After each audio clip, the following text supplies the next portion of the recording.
It's been a big year for Fury right here on UFC Fight Pass, and it continues with one more card, Fury Fighting Championship 99.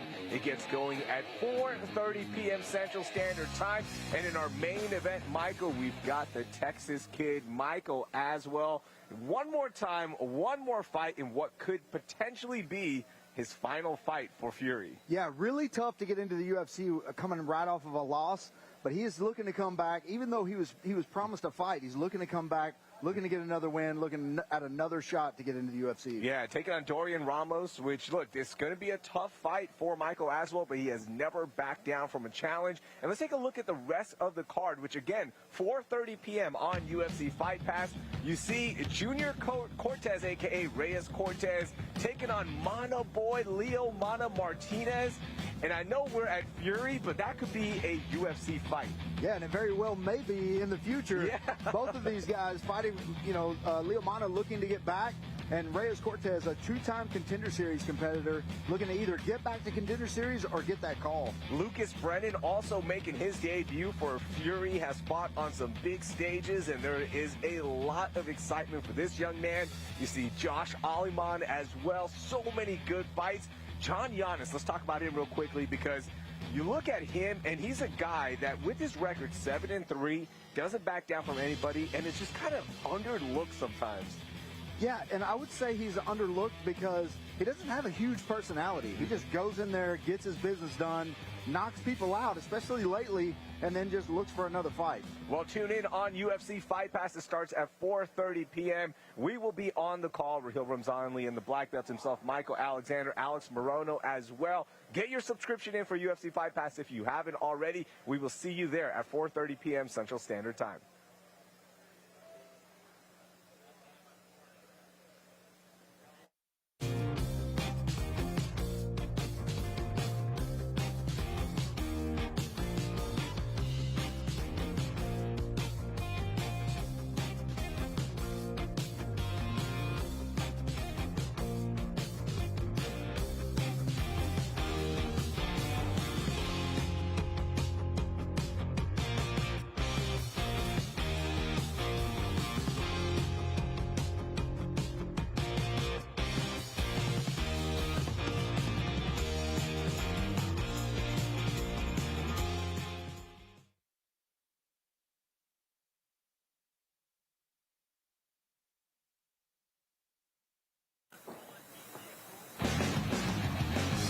It's been a big year for Fury FC, and we have one more card to wrap things up in 2024 with Fury FC 99. In our main event, the Texas kid, Michael Aswell, takes on Dorian Ramos on UFC Fight Pass. But first, we get things started with an all-pro prelims broadcast live from H-Town in the Imagine venues. It is time for these fighters to unleash the Fury and welcome in. I'm Rahil Ramzanli, joined by the black belt himself, Michael Alexander, UFC veteran Alex Morono here as well. And this prelims broadcast is going to be a fun one. Let's start with you, Alex, because you have a guy that we've had our eyes on for a while, Joe Hendershot. You're going to be cornering that fight. Let's talk about Joe, the freestyle fighter that is, everyone's talking about him. I don't know if you know this or not, but there is a buzz about Joe. Yeah, Joe started training with me when he was like 11 years old. Did jiu-jitsu, went and wrestled in high school, made it to state, came back as a man, and now a fighter. He's finished every single one of the fights he's won. I cannot wait to see him fight. He's fighting the extra tough Sedric Hill. It's going to be a good fight. Yeah, and there's 8 total fights on our prelims broadcast, Michael. And the biggest thing here is it is a chance for these guys to catch somebody's eyes and hopefully be put on that UFC Fight Pass broadcast soon. Yeah, the undercard fighters now are mostly fighting for a main spot on UFC Fight Pass to be on the Fury card. That's how big Fury's getting now, Rahil.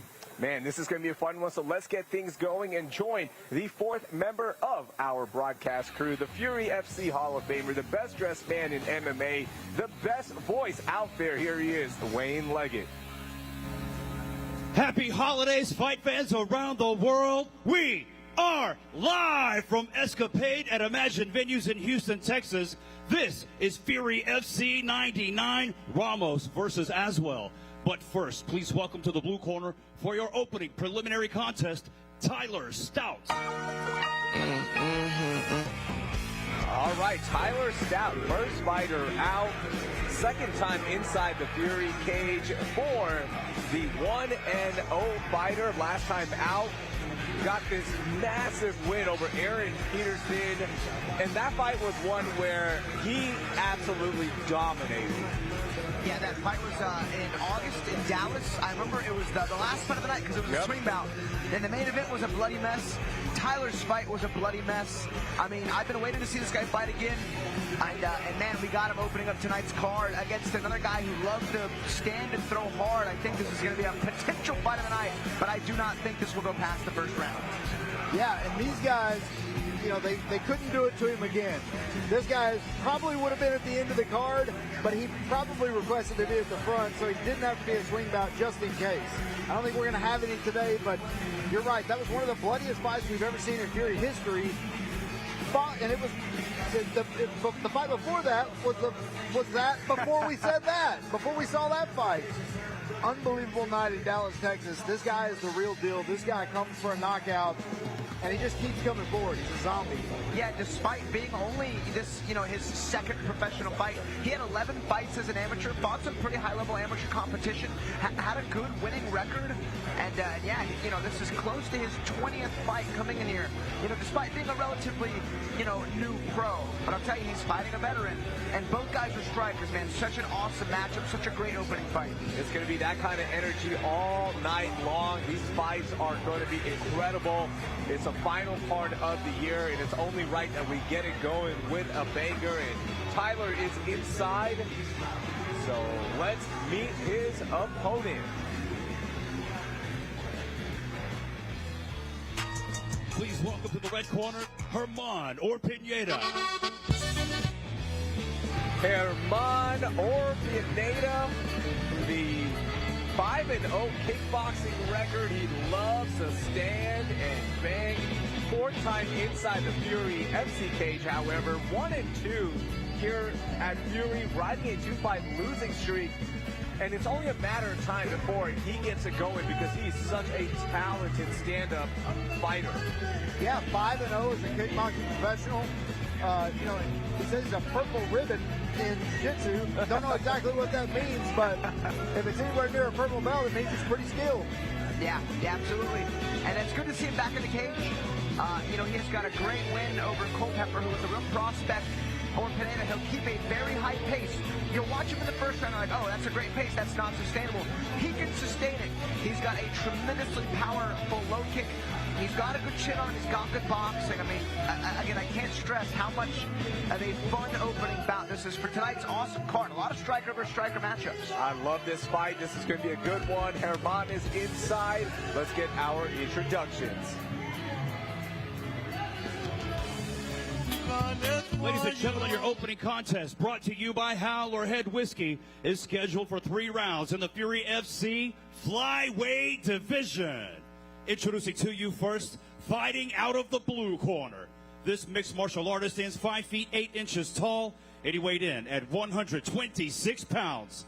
Fighting out of Louisville, Kentucky, he holds a professional record of 1 win, no losses. Here is Tyler No Smoke Stout. And introducing his opponent across the cage, fighting out of the red corner. This freestyle fighter stands 5 feet 5 inches tall, and he weighed in officially at 125.8 pounds. Fighting out of Entran, Chihuahua, Mexico, today he looks for his 4th win as a pro. Here is El Macho, Herman Orpineda. Your referee in charge of the action. All right, Tyler Stout, Herman Orpineda, Stout blue gloves, Herman in the red. Hey, you guys, watch the low kick of Herman. He throws it consistently and very hard. Both guys very aware of the opponent in front of them. They have to be on their absolute A game defensively. Both guys are accurate, powerful, and they're not sloppy. I mean, they'll throw with really sharp technique and precision. That's a really good tough fight for Tyler in his second fight as a professional. He will get challenged here. You know, records be damned. Herman is a warrior. And he's really going to have to be tight on everything if you're Tyler. Oh, man. Herman, he bombs in so well. He gets just an inch out of that actual strike range and then just closes so much distance. Bombs in with big hooks. Oh, he eats a big right hand there. But he gives two back. Man, you guys, Herman's throwing down. Yeah. This is exactly what we wanted, what we expected between both of these competitors. And, yeah, they're flyweights, but, man, they've got some power. And he'll do this for 15 minutes if his opponents let him. So many guys have been kind of forced to grapple with him. Or fight at a much longer range. That's not really Stout's style. Stout's more of a boxer. He'll throw volume. He tries to make it ugly, but that's what Herman likes too. Yeah, he's going to have to come up with an answer for those leg kicks because, you know, as the fight goes on, if this goes into the second round, those are going to start to wear on him. Oh, yeah. Man, Herman is ripping those low kicks. And he's setting them up well, too. Usually with that big left hook, just like that. That lead hook is one of the best ways to generate an angle and some real power in the hips for those low kicks. I mean, it's a classic Muay Thai technique. Something Jose Aldo would do just brutally violent. It was awesome. Yeah. Look at that left quad area for Tyler Stout. Ooh, a big left there by Herman. And you see that bruising already on the left quad. Oh. Also the back of the hamstring turning a little red.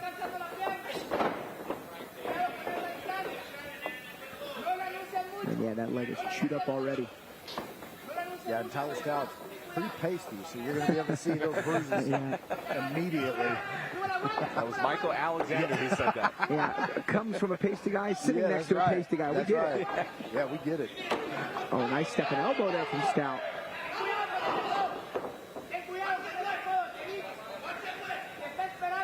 Unbelievable. 3 minutes have passed, and we saw 2 more minutes of this. This is going to be wild. And neither guy has even hinted at a potential takedown. Yeah, I don't think we see a takedown in this fight at all. Oh! A huge right hand. Herman is Orpineda. Can he do it? The finish is right there. JJ Farrar looking. This is going to be enough. Tyler is doing just enough to survive. Yeah, Tyler's going to have to stop those punches somehow. He cannot just cover up from this position. That is, oh no. JJ's going to let this go just a little bit more. There's the TKO. Oh, Wow. Huge right hand over the top. Started it. Man. Oh, man. Wow. I mean, he was throwing like that all, I say, night long for the first 3 minutes of that short fight. What a nuclear pace that Orpineda set. It was only a matter of time before it connected flush from either guy. Those guys were looking for a finish. And I'm telling you, there is this energy in this building tonight. Absolutely. That these guys want to get finishes. Woo! What a start here on our prelims broadcast. Michael's going to head inside to talk to Herman. You know, we've had some interesting guys come to the cage with some interesting careers, Alex. Herman is a dentist.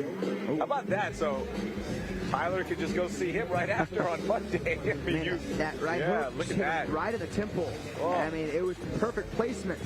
It's hard to get knockdowns on shots that aren't on, like, the mouth or the chin, but he just caught him right above the ear. And to be fair, Stout did a great job. He kind of had his legs in play for most of it, but just Orpineda was all over him. Didn't give him a time a second to settle. Let's make things official. Here is Wayne. Ladies and gentlemen, referee J.J. Ferraro calls for a stop to the action. 3 minutes, 38 seconds into the very first round, declaring a winner by TKO, El Macho, Herman Orpineda.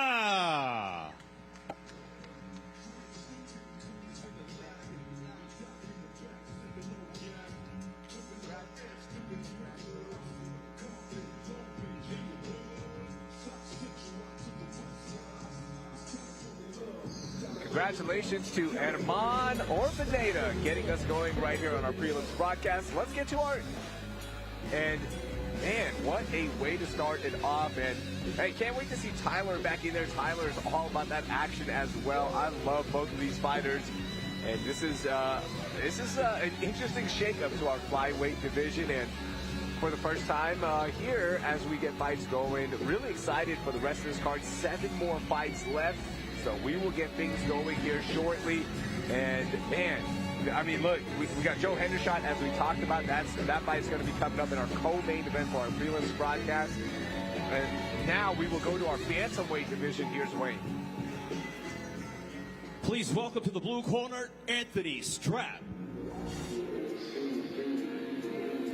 Anthony Strapp, second time inside the Fury FC cage, 1-0 record, coming off that debut win over Christian Lopez back in June at Fury FC 91, where he made quick work of Christian Lopez. And you know, there's a little hype around Anthony Strapp. I know it's only his second fight, but he has some juice. Man, when you look at the stable of fighters that come out of Hawaii, the fact that he's 1-0, finished Christian Lopez, there's a reason for all this hype. This kid is really, really good. He's only 21 years old, so a big future ahead of him. Yeah, he had really crisp striking. You know, usually in Lopez's losses, he's been taken down and submitted because he's a dangerous striker. And Strapp took it to him on the feet and found a TKO finish with his strikes. Again, like you guys were saying, I've been looking forward to seeing him back in this Fury cage. And he's got a guy with some decent experience he's fighting here tonight. As you mentioned, coming over from Hawaii, and man, that is a tough task coming to Houston, getting acclimated. I mean, that's a long flight, cutting weight, all that stuff, but Anthony Strapp is up for that challenge. He is inside. Let's meet his opponent.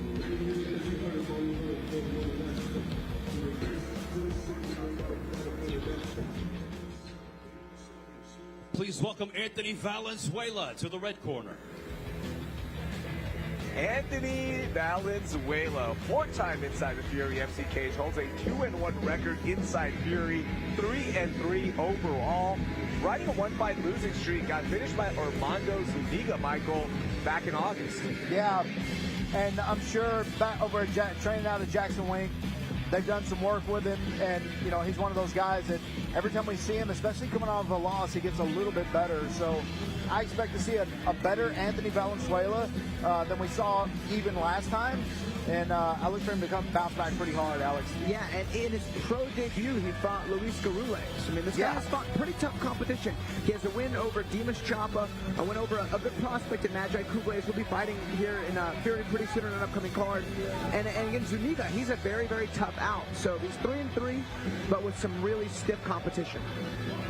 Anthony is inside, so let's get our introductions. Ladies and gentlemen, the following contest brought to you by the Fury Unleashed podcast, available on Apple, Spotify, and YouTube, is scheduled for 3 rounds in the Fury FC Bantamweight division. Introducing your first competitor, fighting out of the blue corner. This freestyle fighter stands 5 feet 10 inches tall, and he weighed in officially at 135.4 pounds. Fighting out of Eva Beach, Hawaii, he holds a professional record of 1 win. No losses. Here is Anthony Strapp. And introducing his opponent across the cage, fighting out of the red corner. This mixed martial artist stands 5 feet 8 inches tall, and he weighed in at 135.8 pounds. Fighting out of Albuquerque, New Mexico, by way of Odessa, Texas, he holds a professional record of 3 wins, 3 losses. This is Anthony Valenzuela. Your referee in charge, Jeff Rexroad. All right, Jeff Rexroad, first assignment of the night. Blue gloves for Anthony Strapp. Anthony Valenzuela in the red. Opening kick there from the Hawaiian fighter. A good return there for for Valenzuela. Nice left hook there. It's going to be a tough one, the battle of the Anthonys. Yeah. Oh, nice right hand there from Strapp. So Valenzuela has 2 really high-profile rear naked choke victories. So I was thinking he would try to maybe get this one to the ground. Well, he takes any more of those, he's going to want to immediately. Oh, nice left hook. Oh, man. Strapp's keeping him at the end of those punches really well. Oh, nice left hook man, drops him. Anthony Strapp, the finish is right there. Is this going to be enough? And that is it, TKO. another finish. Anthony Strapp has that strap on him. What a finish. Anthony Strapp landed about 15 punches in a row that were very flush, and Anthony Valenzuela just would not go down. Has a little cut over his left eye, but man, what beautiful combinations there from Anthony Strapp. Let's take a look at this finish. Nice. There was a left hook that starts it from Strapp. That was really the first punch he landed super clean. That was it, right there. And once he landed that shot, that was another right hand, some another punch, some of the good high kick, and it's another left hook that sits him right down. Bang, right there. Man, Strapp's got some real power behind his punches. And notice, like, it's the tip of the spear concept. He was punching at the very, very end, maximizing power. Man, Strapp did a great job, knew his range very well, and used it masterfully in today's victory. Be proud of that performance, Mr. Strapp. That was great. And those kicks also to start it off really put Valenzuela on edge of like, okay, these kicks are coming pretty hard, and that defense eventually cracked.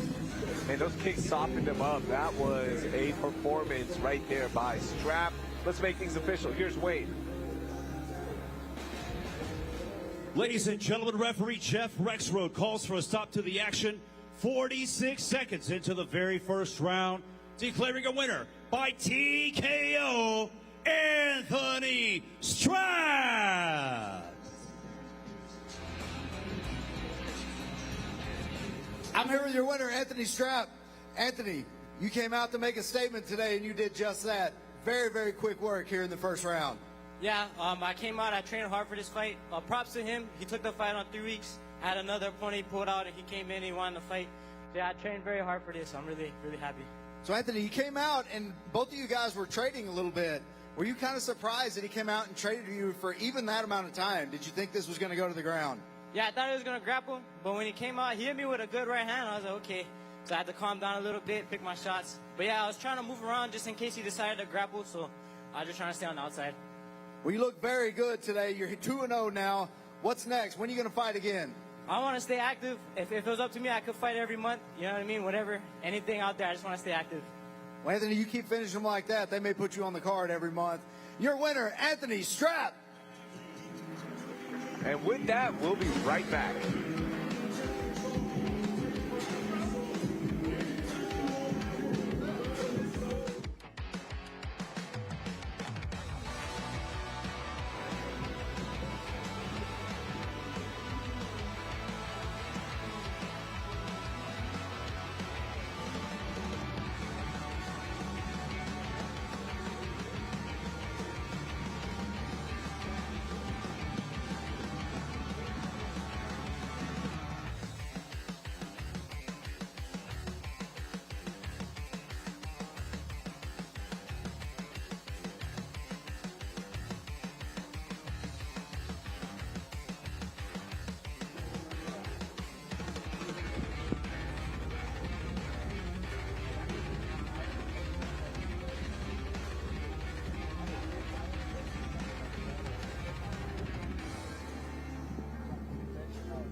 Please welcome Dominique Herrera to the blue corner. All right, let's get some more flyweights inside. First fighter out for our next fight is the perfect record 3-0 Dominique Herrera. 4-time inside the Fury FC cage, and He's got one of the best streaks. Alex, tell us about it. So my man's 3-0 with 3 split decision wins. As a guy who's had 4 splits, and I've lost 3 out of the 4, splits are hard to win. But to be fair, to Herrera's credit, there were 2 fights I thought there's no way they would be a split. Because I feel he won them unanimously. And even in his last fight, I made the joke. I was like, I'll bet it's a split. You know, saying it facetiously. And sure enough, it was a split. But he earned all 3 of his victories. He's always a fun guy to watch. His fights are a little chaotic. They kind of go everywhere. But a fun guy to watch nonetheless. Yeah, Dominique Herrera is coming out tonight. He wants to make sure that does not go to a split decision. He wants to make sure the judges have nothing to do with this one. Always looking for the finish, but man, he's just fought some good guys, and you know, like you said, it's a little chaotic in there. I think he slows that down just a little bit. I think he's going to fare a lot better. And you know what's crazy is, as an amateur, he had 5 finishes out of the 6 wins that he had, so you just never know. All right, he is inside, so let's meet his opponent. Please welcome to the red corner, Brian Mondala. One of my favorite nicknames, the Coconut, Ryan Mondala. 4-7 record, second time inside the Fury FC cage. Another Hawaiian fighter making his way to Houston, and he is riding a 4-fight losing streak, but don't let the record fool you. This is a tough guy. Yeah, I mean, there's not much to say about a 4-fight losing streak unless you just, you know, name off his opponents. And so, you know, some people get on those, and we've seen them. You know, Charles Oliveira is a good example. He went on a losing streak for a little while and then hasn't been on a single losing streak since in 10 years or something. So it can happen at this point in somebody's career and later. We look at our tail of the tape, brought to you by Space City Collective. The height advantage, reach advantage going to the 23-year-old Dominique Herrera, and you see 128.6 for Ryan Mondala. So had a tough time there on the scales as well, but man, that reach advantage is going to be interesting. But I do want to preface this. Ryan is usually at a reach disadvantage, so he knows how to fight against that. Yeah, a huge clash of body types. You know, Herrera being tall for a flyweight. But yeah, this will be an interesting fight to watch. All right, both fighters are inside. A glove touch there. Respect. Let's get our official introductions. Ladies and gentlemen, your next match, brought to you by Space City Collective, is scheduled for 3 rounds of the Fury FC Flyweight Division. Introducing to you first, fighting out of the blue corner. This mixed martial artist stands 5 feet 10 inches tall, and he weighed in at 125.2 pounds. Fighting out of Plainview, Texas, his professional record stands at 3 wins, no losses. Here is Dominique Herrera. And introducing his opponent across the cage, fighting out of the red corner. This freestyle fighter stands 5 feet 4 inches tall, and he weighed in at 128.6 pounds. Fighting out of Eva Beach, Hawaii, today he seeks his 5th professional win. Here is Ryan Coconut Mondala. Your referee in charge, Professor Joe Solis. All right, Professor Joe Solis inside, blue gloves for Herrera, the Coconut in the red gloves, Ryan Mondala.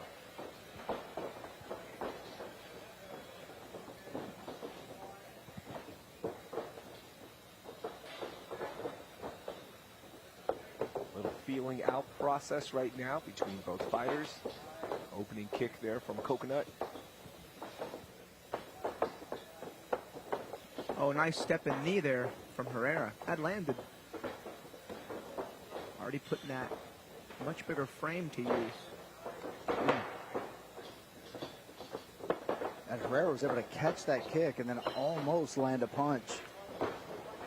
Almost landed that right hook. Yeah, throwing knees at range without connection, you know, with a collar tie, can be very dangerous because guys can throw punches over the top. And we saw Coconut try that just a moment ago. I think one of the most famous non-setup knees was Andre Arlovsky versus Fedor. Andre tried to throw a flying knee. Fedor threw an overhand, and that was it. It happens a lot.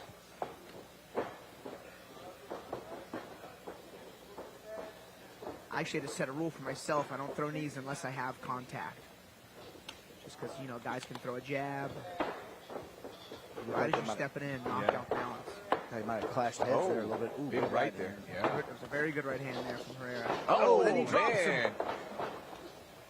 That knee got him for sure. Now to the ground we go. Notice that was a clinch knee. It was a little bit different than the last couple of knees he'd thrown. Yeah, Herrera getting a warning there to the back of the head, but that looked legal.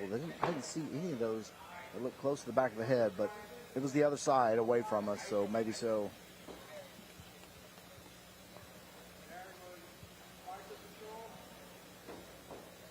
Coconut got this to slow down just a little bit. Looks like he's fully recovered under there. Yeah, it's interesting, you know, in jiu-jitsu, obviously there's no strikes, so the closed guard becomes like a pretty, you know, a very offensive position, but like when there's punches involved, Coconut's doing a great job demonstrating why the closed guard is so good for self-defense. You get hurt, you get someone on top of you, but you really wrap them up. Wrap them up with the legs, wrap them up with your arms, you just mitigate as much damage as possible while you recover, and recover he has. Up against the cage there for a second. And it's the underhook, goes Herrera. Let's see if Herrera can get something going here. He didn't quite address that underhook, and he ended up losing position for it.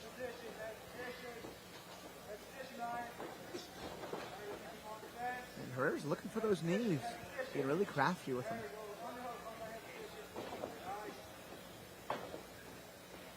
Looked like a lateral throw attempt there from Mondala.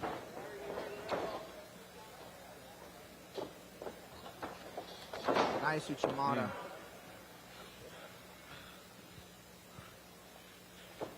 Now Herrera on top, working, delivering that push elbow. Oh, that was a good connect there. We could hear the thud. Yeah, Herrera's done a great job in these top, you know, open and half guard positions to find times to do damage.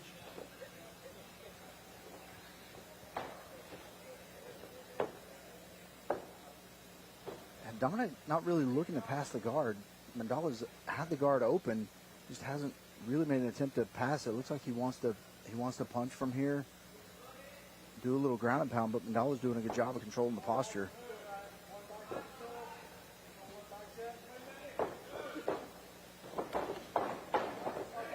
He's got a Darce choke. It's a little shallow. Notice Mondala's left arm got really broad and low. And that pushed the choking arm out of position. He's going to head an arm choke. Mondala's going to get that right elbow on the mat. I mean, this is the time to escape the choke right now. He's got to get that elbow on the mat, and he did it. And he's got the underhook on this side, so he should be able to peek out and gain he's got to get out of that punch range, though. He's got to get out of that punch and elbow range. He's got to get his head down a little tighter, the left hand down toward the waist a little more. Beautiful job reversing the position. Yeah, it was a very good half guard sweep. Stepped over the leg, used the underhook well. Those are pretty strong bottom half guard fundamentals right there. 20 seconds left in round one.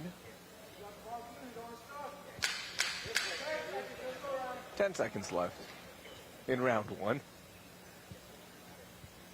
And kudos to the Coconut.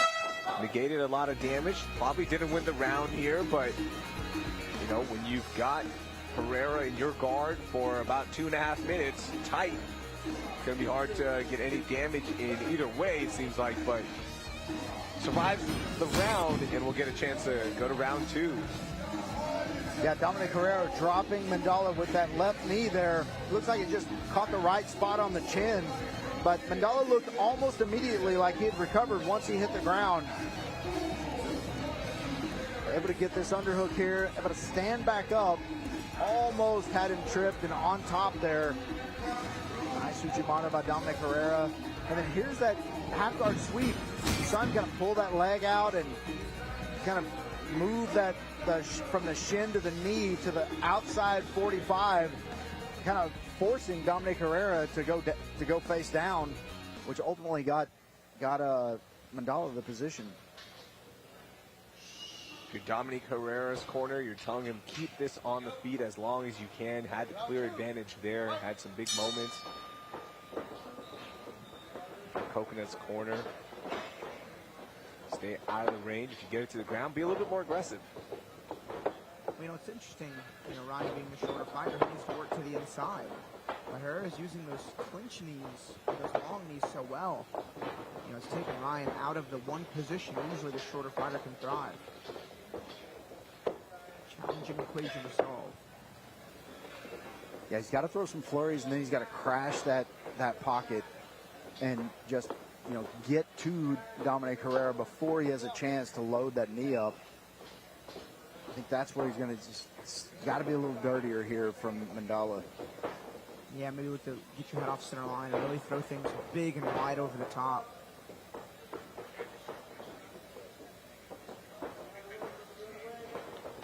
Nice right hand. That's better. Nice step in again from Herrera.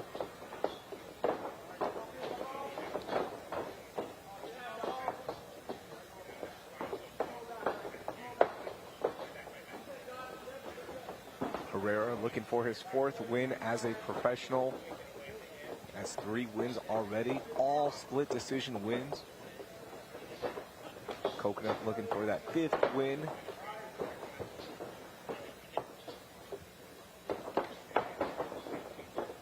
By the way, it's the 3rd fight of the night.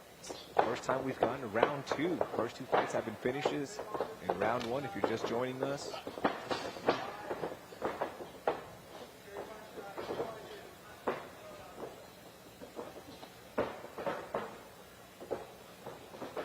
Mondala's throwing good punches, and he's throwing good combinations. They're just short. They're just a little short of reaching Dominic. He's got to crash that pocket somehow. He's got to figure out how to get in there, get close, and avoid those knees. He did a good job earlier this round of throwing to the body, building a lot of forward momentum and throwing a right hand over the top. Hitting with a little low-high action. But he's going to have to throw more than one.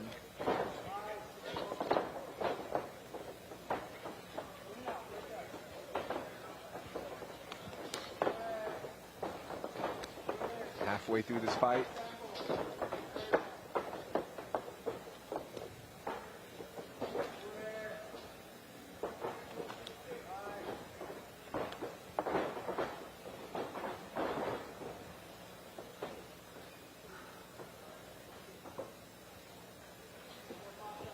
Herrera doing a little more counter striking successfully. Notice he's not initiating these exchanges as much. And I'd like to see him set up some combinations too, because when he's counter striking, he's throwing that 1-2, or he's you know, throwing that leg kick, and you know, his initial exchanges have been you know, a lot of flying knees and things like that. You set those up a little bit. Throw some punches, get the head down of Mondala. His knees might be a little more effective. Ooh, good kick with the combo there. But he's pressuring forward a lot too, is Herrera. Oh. That's the risk of those knees. Yeah, beautiful timing there from Mondala, and he's in the full mount. Let's see what Coconut can do with this position with about a minute left now. Best position he's been in all night during this fight. Can he apply some pressure? What's going to open up? Herrera holding on.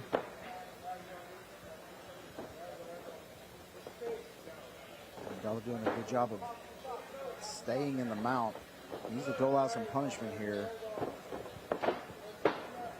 Yeah, good work there by Herrera, escaping trouble. Yeah, big missed opportunity there from Ryan Mondala in the mount. You know, he may have gotten a little overzealous in trying to hold it. You know, I don't think Herrera ever felt like he was in any danger there, and so you got to create some danger there for them to stop concentrating on just, you know, sweeping you or reversing you or rolling over. There's got to be some danger there. So Goley got to find a way to get that position again and get some punches going. How do we see round 2 going? I mean, I think the damage was done more consistently by Herrera, albeit a minor amount. Nothing landed super clean. We saw Coconut get the takedown and get the mount, but really didn't do anything with it. I mean, yeah, he could make a case for that round, which would put us in split decision territory, which is not uncommon. I don't know. I'm actually just kind of curious to see, how this third round goes and then how these judges score it. Now I'm kind of rooting for a split decision win for Dominique Herrera. I want to see the streak go on. Me too. Yeah, let's continue the streak here. I had one of my amateur fighters. His record before he retired was 0 wins, 0 losses, and 2 draws. Yeah, both of his fights were draws. It was the same scenario. He won a round, he lost 2 rounds, but he had an opponent get a point taken away in the third round both times. Wow. The only guy I've ever met. Sometimes you'll see these records that are just strange anomalies. But hey, if you're going to be, 3 split decisions deep and you're 3-0, you can't complain. No. I'll take a split win any day.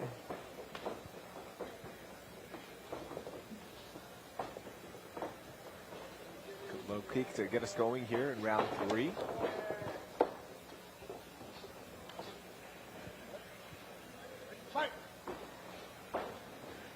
Maybe looked like a low blow. Yeah, Not sure if it was. A little but cut check, but it wasn't anything direct.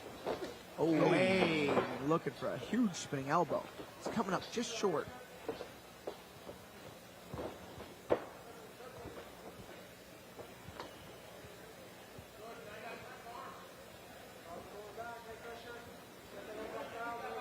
Coconut's going to have to get his grip lower and pull the hips forward if he wants to try to either hit like a body lock, kind of crush down or a trip from there. yeah, he's actually in more trouble here with the hands that high because he's leaving himself susceptible for knees here, especially being a shorter fighter. And potentially big throws. And usually guys with builds like Herrera's, they're good at those Uchimaras and Haragoshis.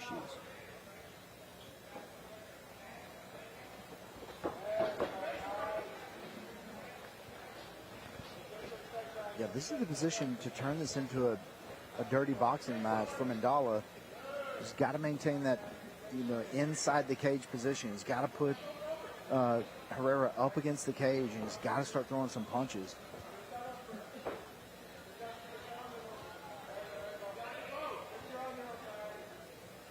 There's low in that arm trap. See if he can.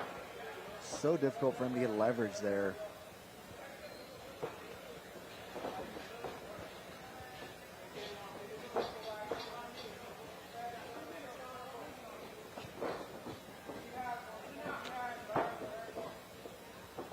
Mondala being a little more aggressive here this round.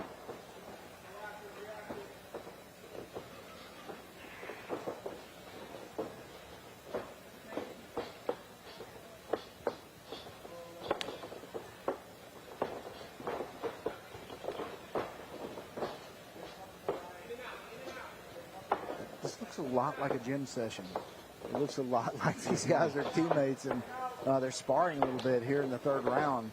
It didn't look like it so much in the first and second, but the guy is wearing just a little bit. Yeah, there's a lot of grappling. If I slowed the punches and takes down a little bit. So Herrera's just so quick, rightfully so, to exit out. He lands and gets out. He's not really giving Coconut a chance to fire back. And I think that's why the inactivity is relatively high. It's a takedown, but he's in on a guillotine. He's got a good bite on the neck. He's got to get that left shoulder tight. He's got a good bite on the neck. This is a good attempt. He gives a thumbs up. Yeah. Yeah, we've seen people pass out with that thumb in the air also. So, yes, really good. That's a tight guillotine. We can see the neck from here. We can see the elbow placement. We can see it's under his chin. This is an arm-in open guard guillotine. It's the most common of all guillotines, but it is, I don't want to say the weakest one, but it's certainly not that potent.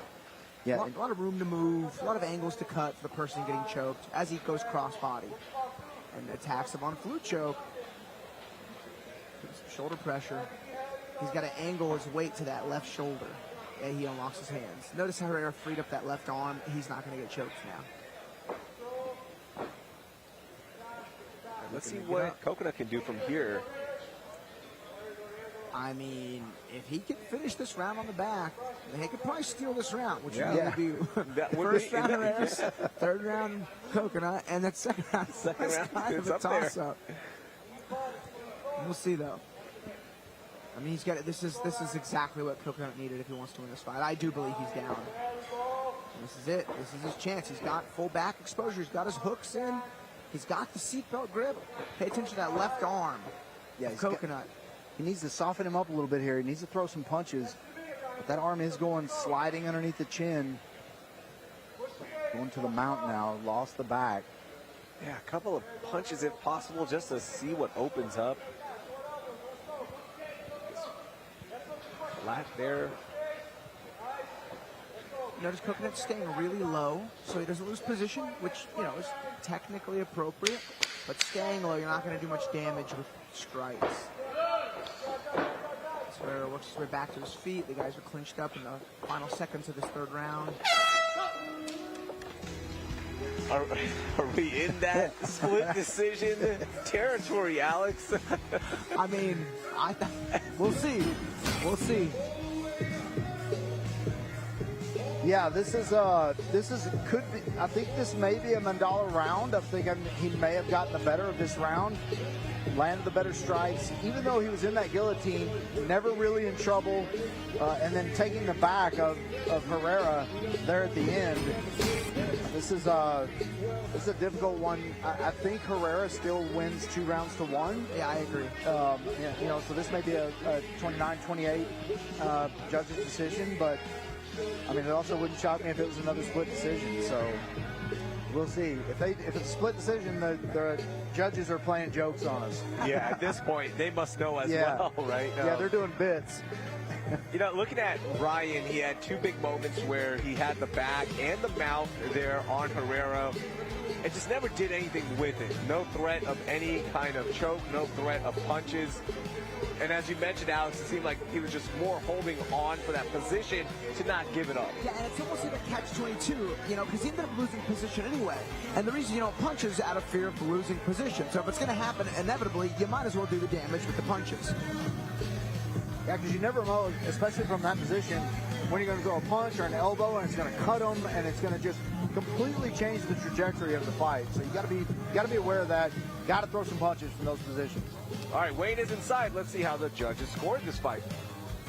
Ladies and gentlemen, after 3 rounds of combat, we go to the judges' scorecards for your decision. Brought to you by Space City Collective. All 3 judges score the fight 30-27, declaring your winner by unanimous decision, Dominique Herrera. All right. Yeah, the streak is over, but the winning streak is alive. 4-0 now for Dominique Herrera. Yeah, he was looking to do damage. He won all 3 rounds. I think that's a fair one for sure. Absolutely. And man, 4 fights, all go the distance. That's a lot of experience to start your pro career. And we keep things moving where we head to the featherweights now. Let's meet our next fighter. Please welcome to the blue corner, Marco Dominguez. Marco Dominguez, first time here inside the Fury cage, riding a 1-fight losing streak right now, 1-2 overall. Now hasn't fought in almost 3 years. Last fight was 2022. So looking to get back in and get some action. Yeah, if somebody's 10-5 and takes 3 years off, you know, they're improved, but you pretty much know what you got. For him, at 1-2, you're going to see a completely different fighter than you saw in any of those 3 fights. Another 3 years of constant training under your belt, and here on, 3 years later, this is going to be a significantly better fighter, Alex. Yeah, and he's, one of Diego Lopez's guys. So he's training with, one of the, highest class martial artists in the world. And yeah, they have a really cool foot here in the Fury door. They have a few of their fighters. Some of them some real prospects, but this is going to be a really fun fight. I know Dominguez's opponent well, and Marco, I think he's going to need to use his wrestling acumen in this fight to find some success. He actually worked on his wrestling when he was an exchange student in Minnesota.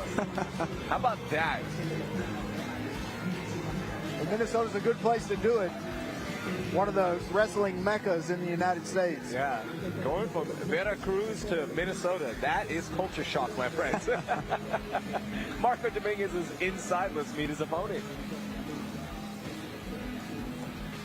Please welcome to the red corner, Emmanuel Calhoun.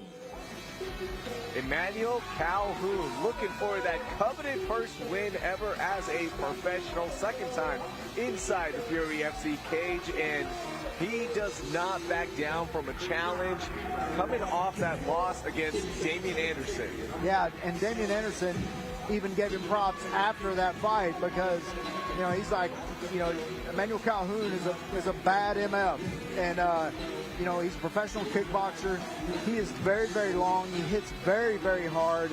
You know, Damian said he was really hard to reach. So, you know, but it shows what kind of fighter Emmanuel Calhoun is. I mean, taking a fight like Damian Anderson, one of the top prospects, and coming out and, you know, still getting the compliment and the respect of his opponent. Yeah, I remember his name from the Muay Thai scene. I can't believe he dropped down to 145. He fought to a draw with Silas Lucas as an amateur. I'm telling you, man, Calhoun is very good. His record is very deceiving. We look at our tail of the tape, brought to you by Sheath Underwear. Even on the reach, slight height advantage for Emmanuel Calhoun. Both fighters did make weight for this fight. Emmanuel Calhoun also training at Aztec MMA.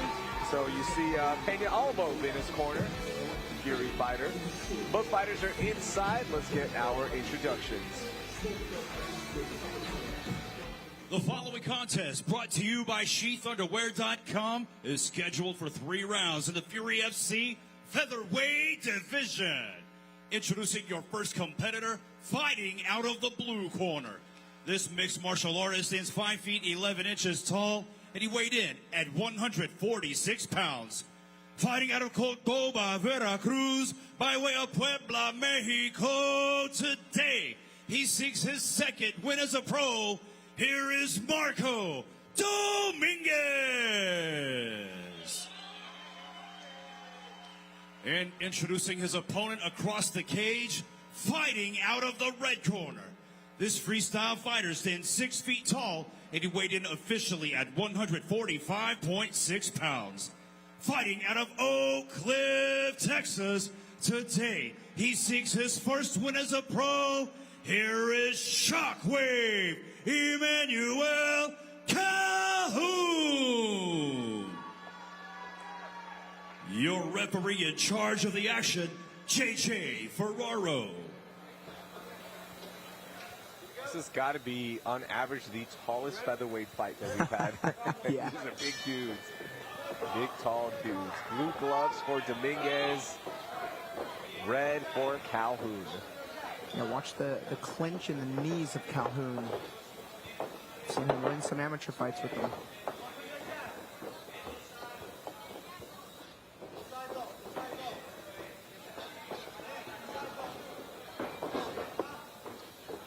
Dominguez, when he's not fighting, he is a chef and owns his own restaurant.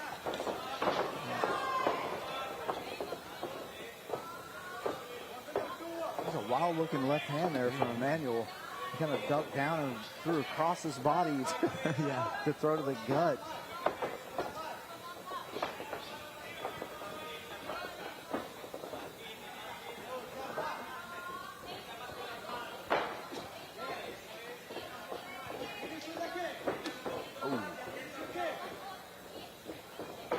Calhoun's kicks are going to come with some zip. Yeah, he was lightning fast with those kicks.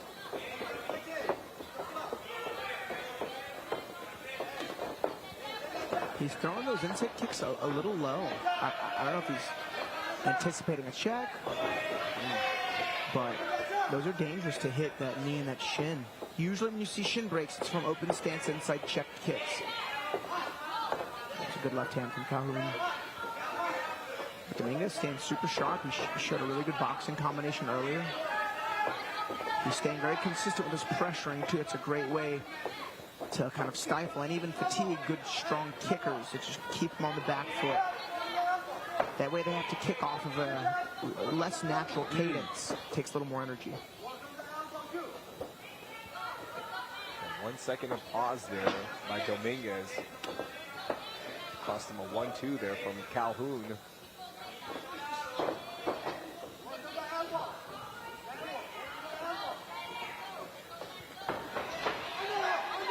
That first takedown attempt, beautiful job by Dominguez. Yeah, he didn't show his hand too soon at all. That was really the first distance closing entry he hit, and he was successful with it.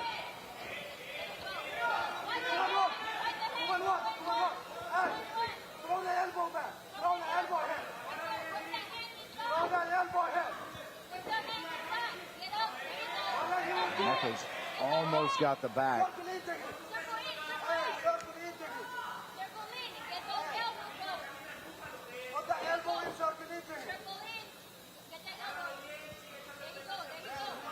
Marco going to have a problem from this side just because of how tall Emmanuel is. Yeah.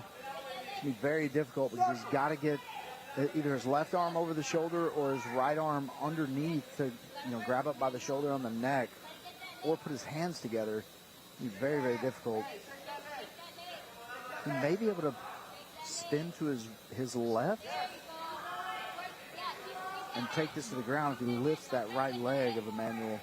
Yeah, I think the problem here is Dominguez's hands are disconnected. You see Calhoun's going 2-on-1. The moment he unlocks his legs, Calhoun's going to be able to rotate away. So that's the connection point he's working with right now, is that lower body. It's going to be really hard to secure back take with your hands disconnected. Yeah, and kind of risky to try it. He's got his job. He's got his grip back together for now. He's got a standing back take. See what we can do here.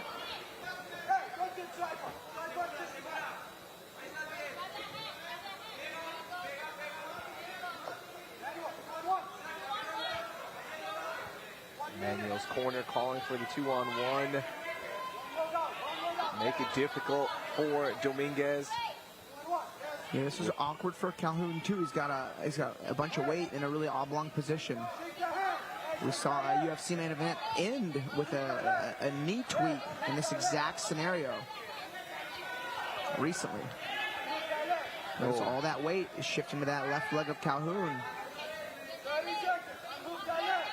30 seconds left in round one. Can Calhoun survive here? Oh, that was crafty. Dominguez used the cage to push off. It's a firm body triangle now. Calhoun's just grabbing those hands. Yep. And like the fight depends on it, and it does. Not letting him go. He just kind of saw the round was over anyway, lost the round anyway. Might as well just try to mitigate as much as possible. I said, oh, transition for Uh-oh. I'll give him a few more seconds, and oh, working with something legitimate there. So Calhoun survives the round. Go to round two, but that was a Dominguez round for sure. For sure. Good showing there for Marco Dominguez. Good moments for Calhoun as well. We take a look at our replay of round one. Or highlights, excuse me, of round one. Yeah, Calhoun was throwing with some authority here in the first half of the first round. After a while, Dominguez had just had enough, ready to get this fight to the ground, and from there he pretty much dominated every position on the ground. Looked like Emmanuel Calhoun was almost had this back take defended, but not able to get the angle enough. Dominguez doing a good job of holding on there. Yeah, that was good craftsmanship there from Dominguez, finding the way to off-balance both guys and get the fight down to the ground.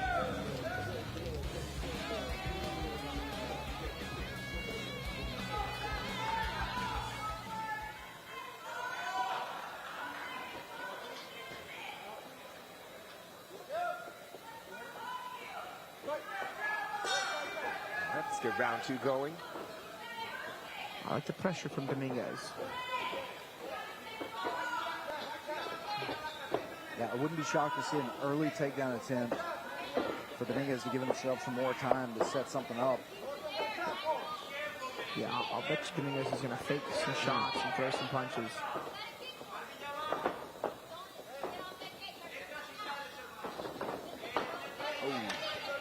careful. Emmanuel Calhoun still throwing with some authority here to begin the second round.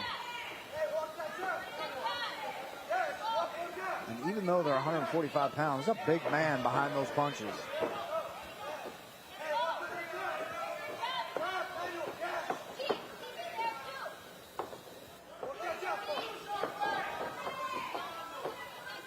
Slowing down on the kicks a bit. Ooh, good exchange there. Is Calhoun.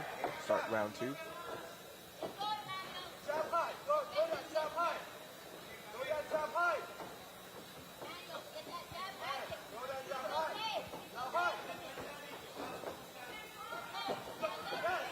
Both guys landed good crosses there. Calhoun's corner asking for that jab, and they get it twice in a row. Nice stiff jab.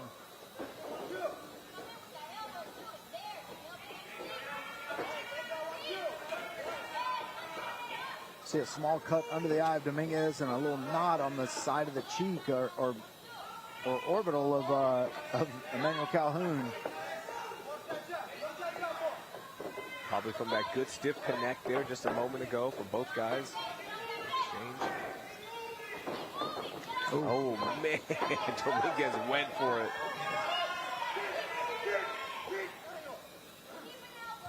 Dominguez with the constant forward pressure.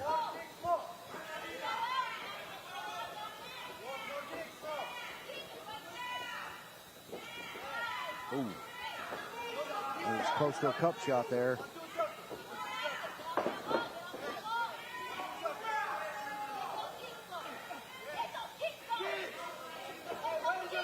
I'm telling you, he's throwing that kick low. It's weird.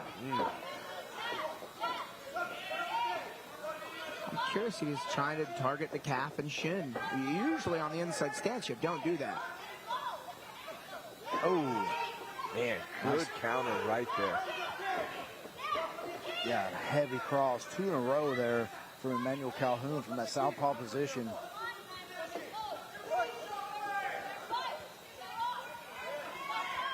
Dominique Herrera with his hands up nice and high. Emmanuel Calhoun just keeps splitting those hands. Yeah.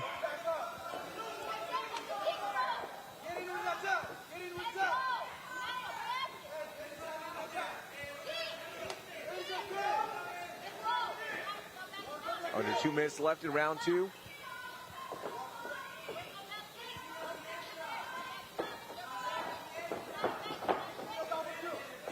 I was surprised Dominique Herrera has not tried to take this back to the ground.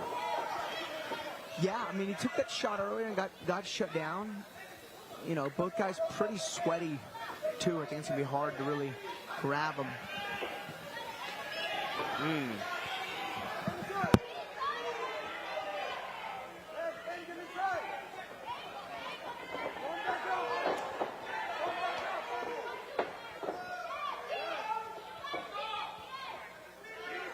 Dominique Herrera trying to turn this fight dirty, and Emmanuel Calhoun just keeps landing with those precision punches, counter punches. He's busting up that cheek with that jab. Nice left hand by Dominique.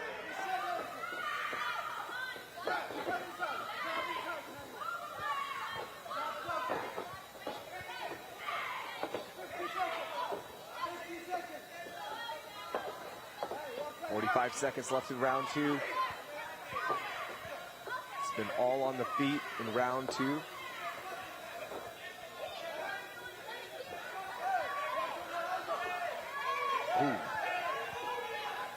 The front kick just missing.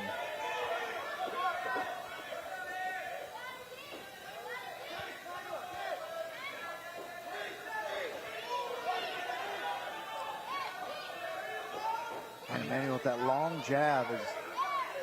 Yeah, Calhoun's definitely landing the better of the strikes. But I'll tell you, the pressure of Dominguez is, you know, at least giving him a case to maybe sway the judges, but he got picked apart in the second round. Oh. Fun second round, and that was Calhoun implementing his game plan. Those counter punches were looking nice and tight. Michael, you mentioned that inside thing, he was working it, was Calhoun. Yeah, I mean, Dominic Herrera was trying to crash that pocket, not able to do it. He's able to do it, but man, Calhoun just keeps missing, keeps making him miss, and then throwing those jabs in there to split the defense of Dominic Herrera. You see it busted up his cheek pretty good, and blood flowing pretty well down the cheek of Herrera.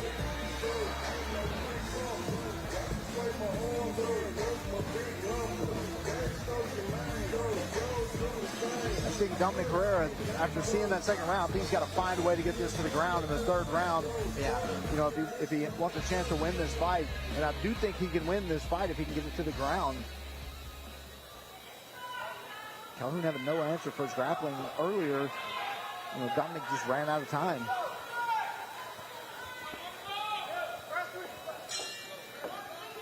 All right, round 3. It's been a fun fight so far between these two featherweights. 4th fight of the night here in our prelims broadcast. Big right there from Calhoun. Don't forget, we head to UFC Fight Pass at 4:30 p.m. Central Standard Time. By the way, if you don't have your subscriptions in, they have a special running right now, $1 a month for UFC Fight Pass, but you've got to act fast.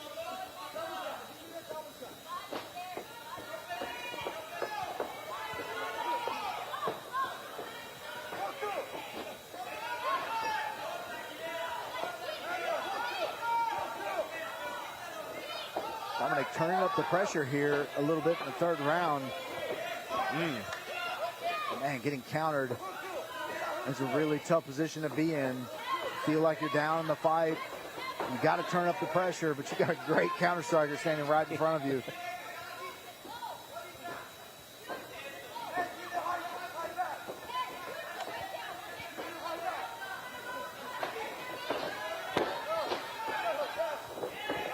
Good knee there from Dominguez.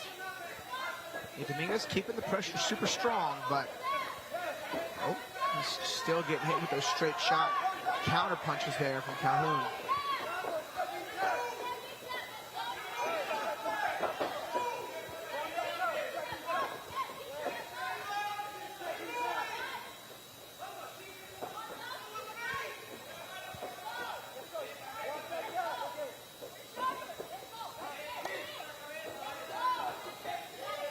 I'm not sure if the stop, looked like he stopped for a second. Not sure if he grazed the cup or what, but there's a good body punch there.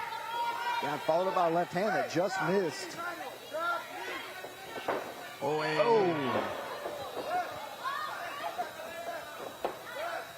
Calhoun's corner pleading with him to come forward. Yeah, if let's just say, the strike count's dead even, then they give it to the guy who's pressuring. And Dominguez is landing better this round than he was pretty much since the beginning of this fight. I think he definitely lost round 2 to Dominguez. Won round 1. And I think this fight does come down to who wins the third and final round. Halfway through this round. Still, anybody can decide this.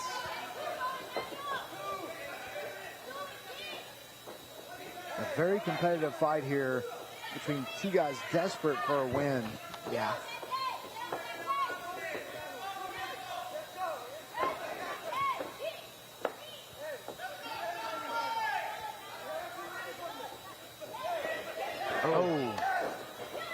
There's a good combo there from Calhoun.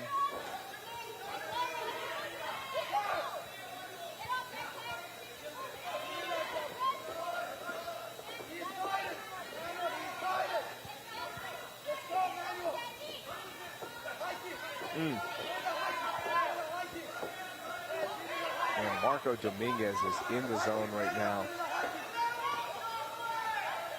We're seeing Emmanuel Calhoun slow down just a little bit, but still, his head's up. Those strikes are coming straight.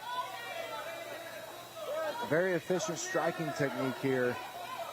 And that kickboxing experience, undoubtedly, that Muay Thai kickboxing experience is definitely coming into play here. Yeah, he's just not being particularly active. Minute left. I mean, again, you can steal this round, but so far I think the pressure of Dominguez is the deciding factor.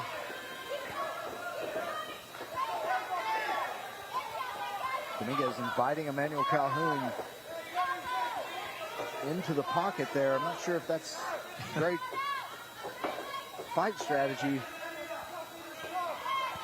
Well, the guy that's taller and longer. Yeah, this round, Michael, Calhoun's counter-striking hasn't been there in this round at least. Yeah, he's definitely slowed down a little bit here in the third round.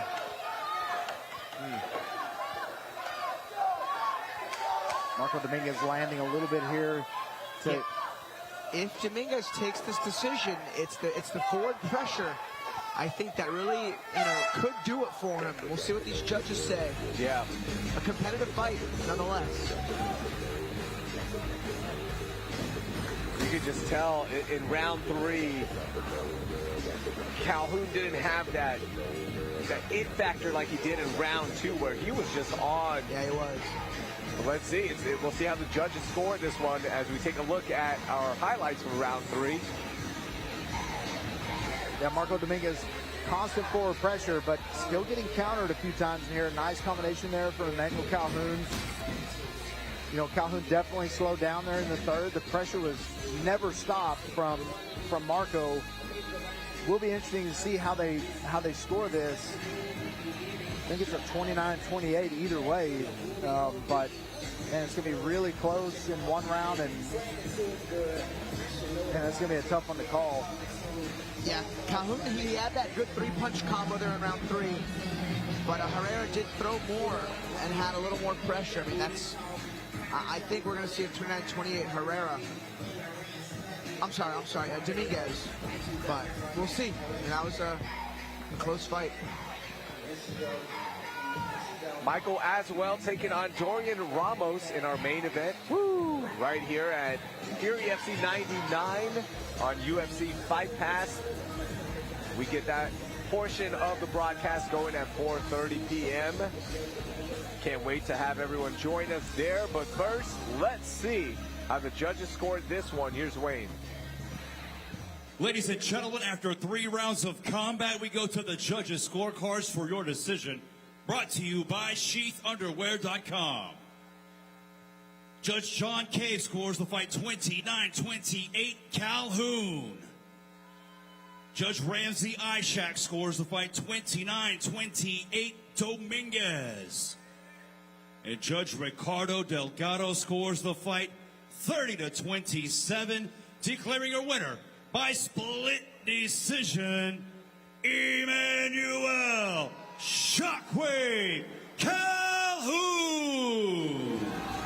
Emmanuel Calhoun getting the win. Thoughts, Michael?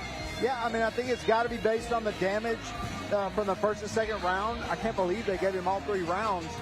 One just gave him all 3 rounds, but still, I mean, that counter-striking, it was effective. It did bust up the face of Marco Dominguez, and so I think that was the deciding factor. All right, with that, we're going to take a quick commercial break. We'll be right back. Keep it right here on the Prelims broadcast for Fury FC 99.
Please welcome to the blue corner, Elias Goley.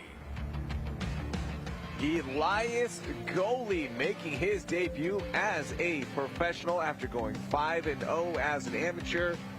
Had some big wins, and one of those guys that we had all circled as a potential welterweight to watch, and the journey starts now.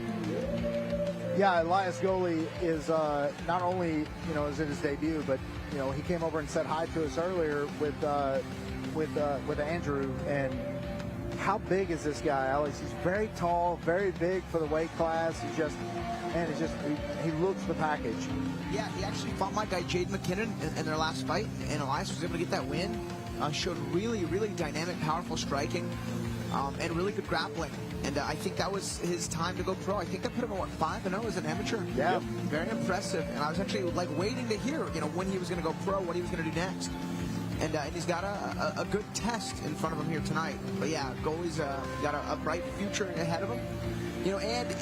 Time is of the essence. He's in his, later 20s. It's a great time to go pro and really get the actual professional side of his mixed martial arts journey going. Karma killer, Elias Goley. Very technique heavy. And as you mentioned, that fight against Jaden went to round 3.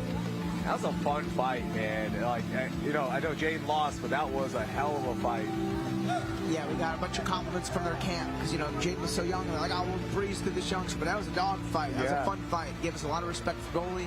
Happy to see him in the cage. Goley is inside. Let's meet his opponent. Please welcome to the red corner, Treyvon Coker. Treyvon Coker. 6-time inside the Fury FC cage. Riding a 2-fight losing streak. Coming off that tough loss against Craig Willingham back in April. Hasn't fought since. And he's one of those fighters that all three of us, we enjoy watching him, but that enigma that we can't solve. Yeah, Treyvon is one of those guys that is a super athlete. He's got all the tools. It's just, sometimes he puts it together, sometimes he doesn't. But he always brings the fight. Always entertaining to watch. Entertaining to interview if you get to interview him. He is a good guy, and so I look forward to this fight. I think this is going to be a very competitive fight, and it's very competitive for somebody making their debut. Yeah, absolutely. And one thing he'll do, he's very consistent as Treyvon with his pacing, with his style. We look at our tail of the tape brought to you by Howler Head Whiskey.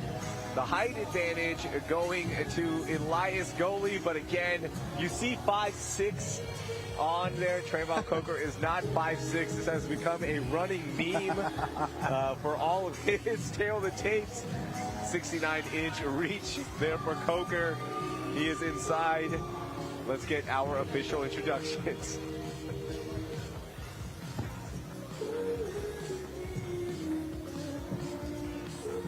The following contest, brought to you by Howler Head Whiskey, is scheduled for 3 rounds in the Fury FC welterweight division.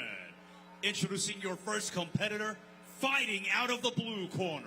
This mixed martial artist stands 6 feet, 1 inch tall, and he weighed in at 172 pounds. Fighting out of Austin, Texas, by way of Spring Valley, New York today. He makes his professional debut. Here is Elias Karma Killer Goley. And introducing his opponent across the cage, fighting out of the red corner. This freestyle fighter stands 5 feet 6 inches tall, and he weighed in officially at 171.6 pounds. Fighting out of Houston, Texas, today he looks for his 3rd win as a pro. This is Treyvon Coker. Your referee in charge of the action, Jeff Rexroad.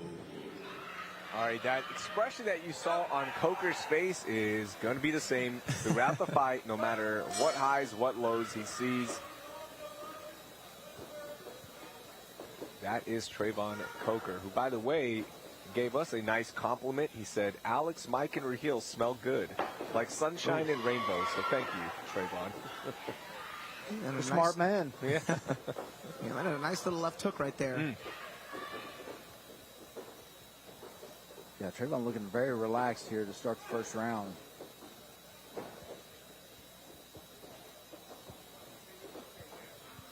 Follow Treyvon on Instagram, has been working on his striking a lot for this camp.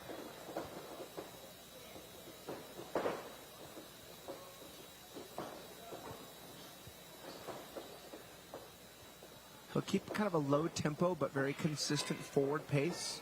He checks kicks well, just like that. Throws straight punches well.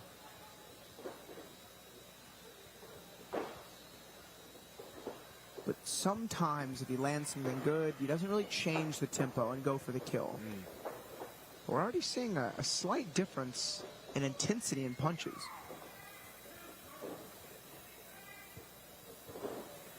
Ooh, nice little counter right there from Treyvon.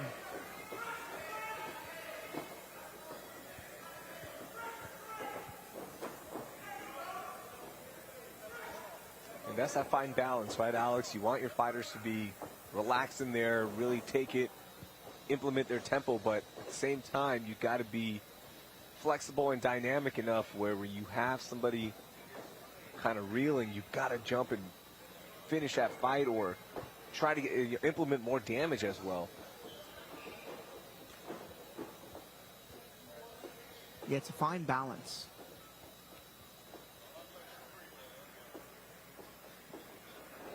Two minutes gone in round one. Nice hook kick there from Goalie. You don't see those that often.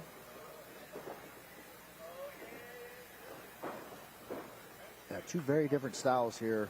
Coker, you know, really laid back, really consistent, just constantly moving forward at a really steady pace.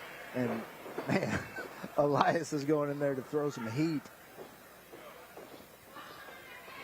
Yeah, Elias more of a trickster style. I mean, strong fundamentals, but we saw the hook kick. We see him switching stances. Whereas Coker, very fundamental with his kickboxing. Certainly wouldn't call him a boxer either, because he checks kicks well. He'll counter with low kicks. Oh. Nice short overhand right. Followed by that left hook. Yeah, Coker, he'll mix up his levels well, too. Throw to the body. Can be kind of hard to pick up on what he does, because he does a little bit of everything from a striking perspective. Oh. Oh. Oh, man. Can Coker get the finish here on the ground? He needs that right hook in. They didn't quite secure that lower body control aspect of the back take. And Goalie acknowledged that and was able to get back to his feet with a quickness.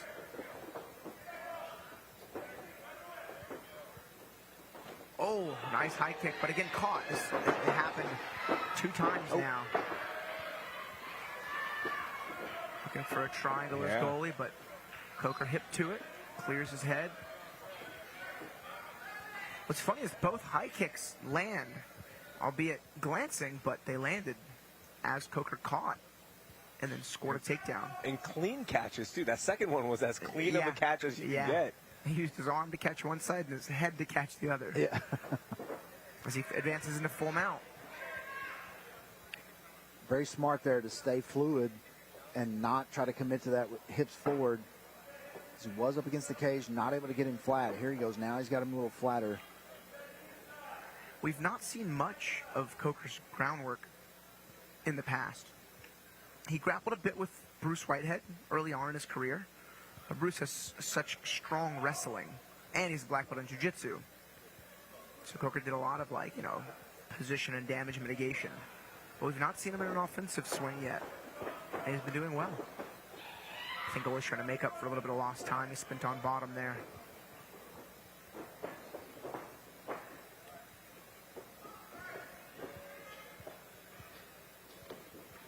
Oh, nice left hand by Coker.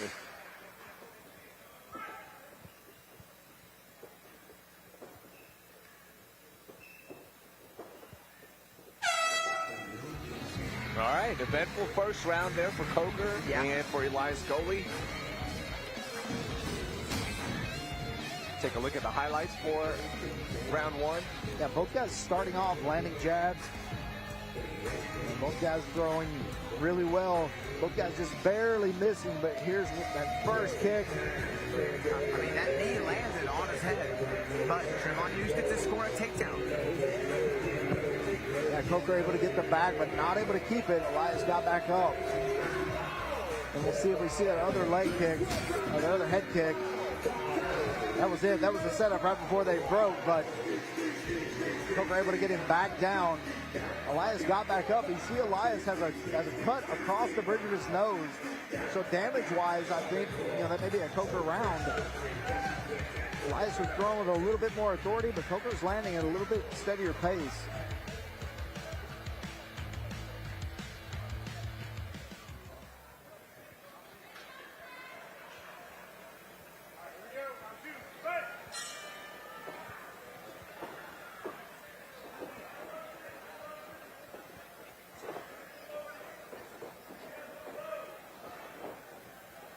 Elias Goley, his wife just gave birth to their second child, a daughter, about a month ago. So congratulations on that, becoming a father again. Good thing is, Elias, it gets easier with the second one. Said no one ever. I was going to say, it's not what I've heard. Yeah. And kudos to him, and kudos to his family for supporting him, training for his professional debut. It is hard when you have a young child at home, and let alone two. Oh, nice takedown there from Goalie. Yeah, they're more aggressive there to start. Looks they may have called an audible here going in around two. There was no accident. He set that shot up very well. Routed right to the back. Yeah, Coker's got to be very careful here. Elias Goley coming to that 10th Planet Austin group. You know he's going to be a crafty grappler.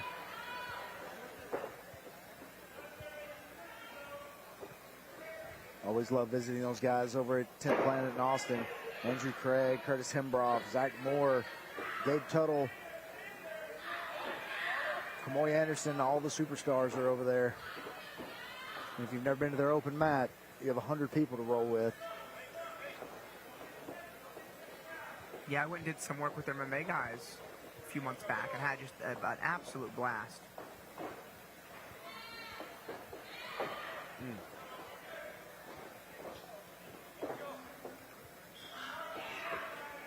Oh, man. That hook kick landed. The only thing about the kicks where you're going upstairs so consistently, it takes a lot of calories, takes a lot of energy. Good pressure there. Guys are making it a little bit ugly is Goalie.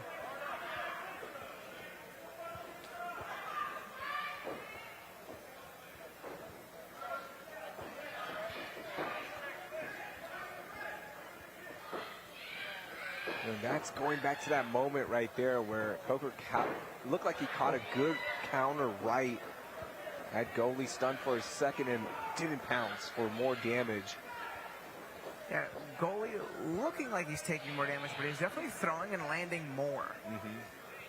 It's very unorthodox with what he's throwing. Elbows, side kicks, jumping side kicks. See some blood on the face there of Goalie. Yeah, he had that cut on the bridge of his nose after the first round. I think that's all work of the stiff, straight jab of Treyvon that he throws well. But he's just kind of, backing out of range, allowing Goalie to kind of take lead. Goalie really picked his pace up here in round two, and he's kept it. Going on about 4 minutes now.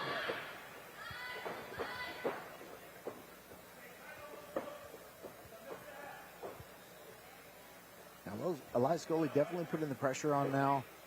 I see Coker slowing down just a little bit. It's hard to tell because he's still got that steady pace. Still throwing, still countering. Slip there from Goalie and still looking to damage his Goalie. Good get up. It's like right there. I mean, that was effectively a gift for Treyvon. He didn't really accept it. You know, got on top, but didn't, you know, didn't look to advance, didn't look to damage.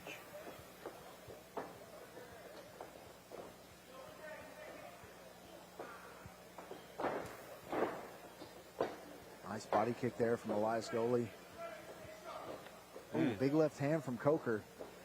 Coker's finding a place for that overhand left here. Oh, nice right hand. When Coker's in that southpaw stance, he's finding a place for that left hand. And he's switching stances fairly often.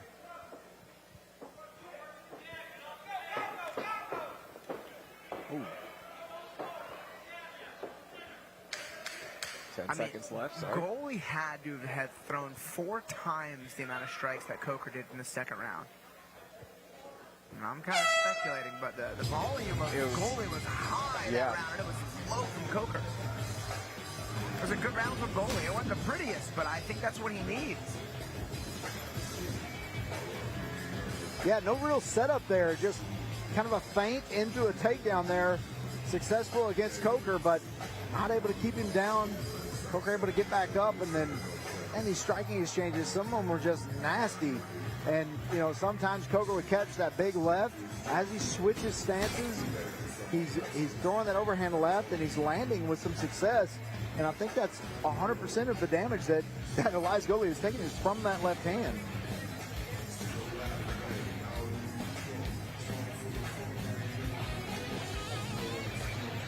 But you're right, Alex. The volume from Goalie was 4 times the amount of Coker.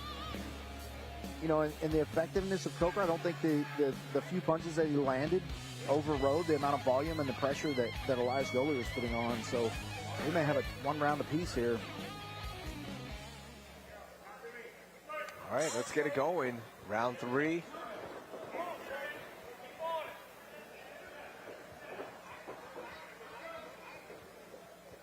You know, Coker, he does do damage with the punches he lands. He just doesn't throw that much. At least he's not been in this fight.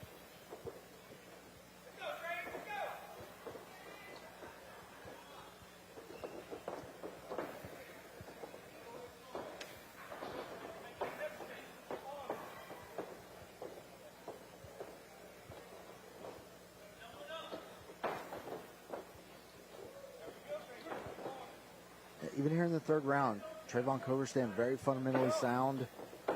Oh, huge step in either from Goalie. Came up short, but another jump switch.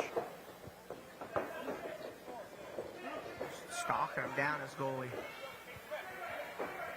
That looks like Andrew Craig noticed that Coker was dropping his head whenever he was throwing that left hand.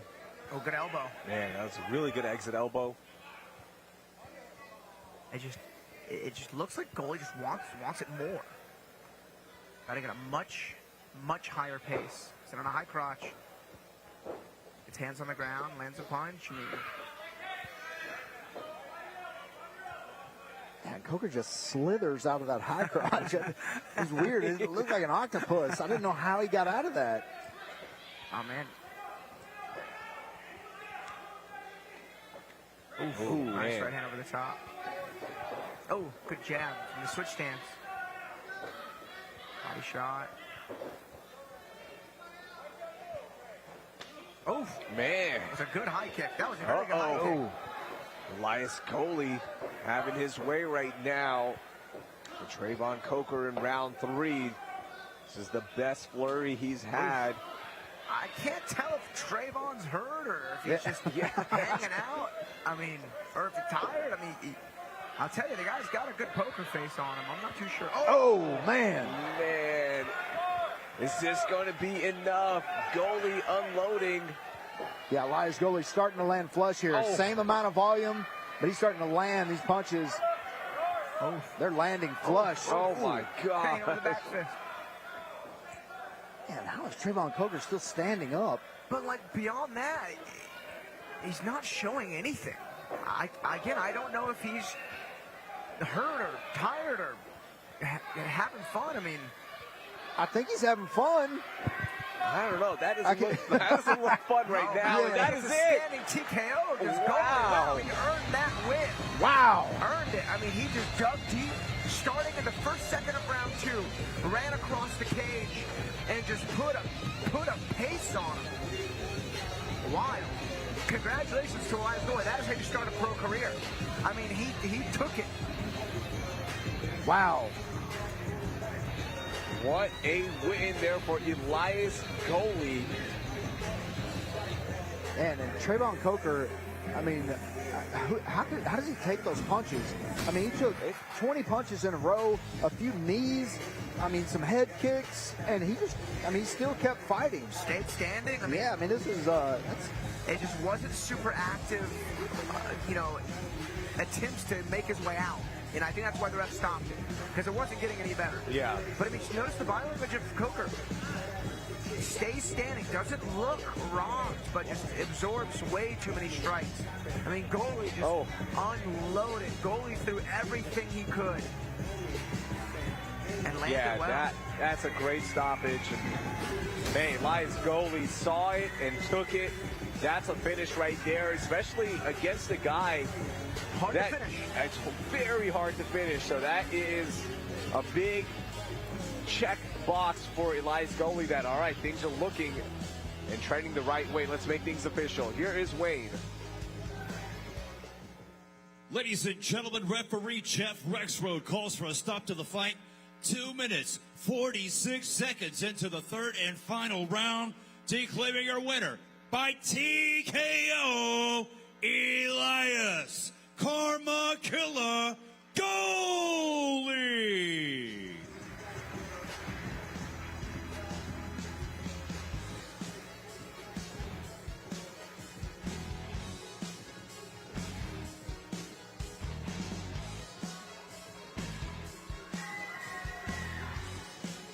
Here with your winner, Elias Goley.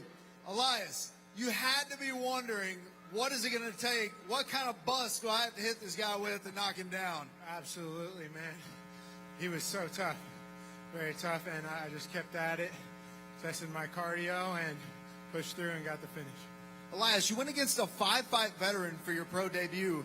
Was there any reluctancy about that, or did you know this was going to be that kind of stand-up war? I just trust in Krishna. A lot of people, a lot of fighters, we get into this game, and we want to become the greatest of all time. And I had that dream as a child as well, but I've been fortunate in my life to realize that I can never be that, because that position is already taken.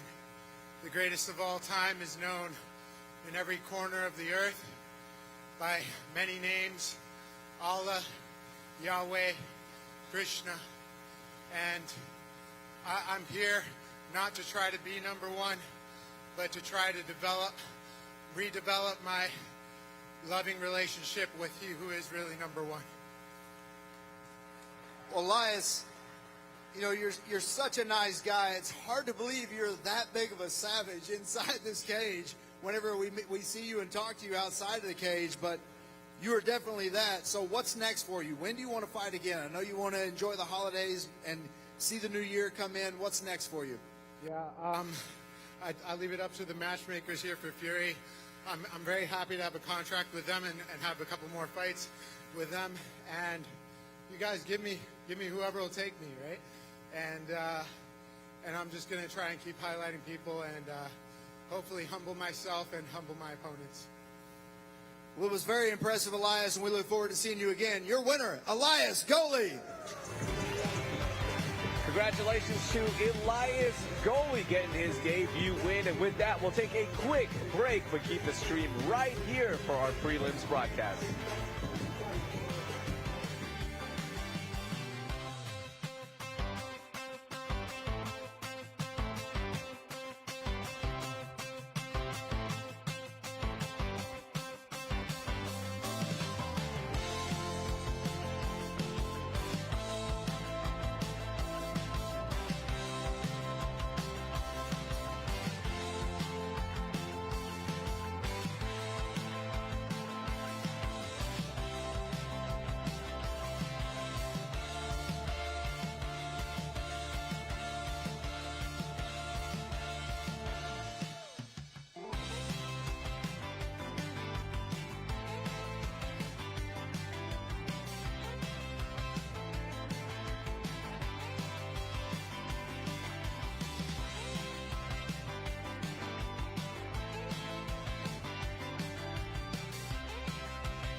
Please welcome to the blue corner, Isay Garcia.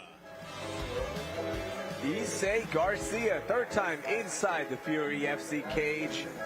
Coming off his first loss ever as a professional when he lost to Romel Castellano at FC 96 in September. It was a tough fight, split decision loss.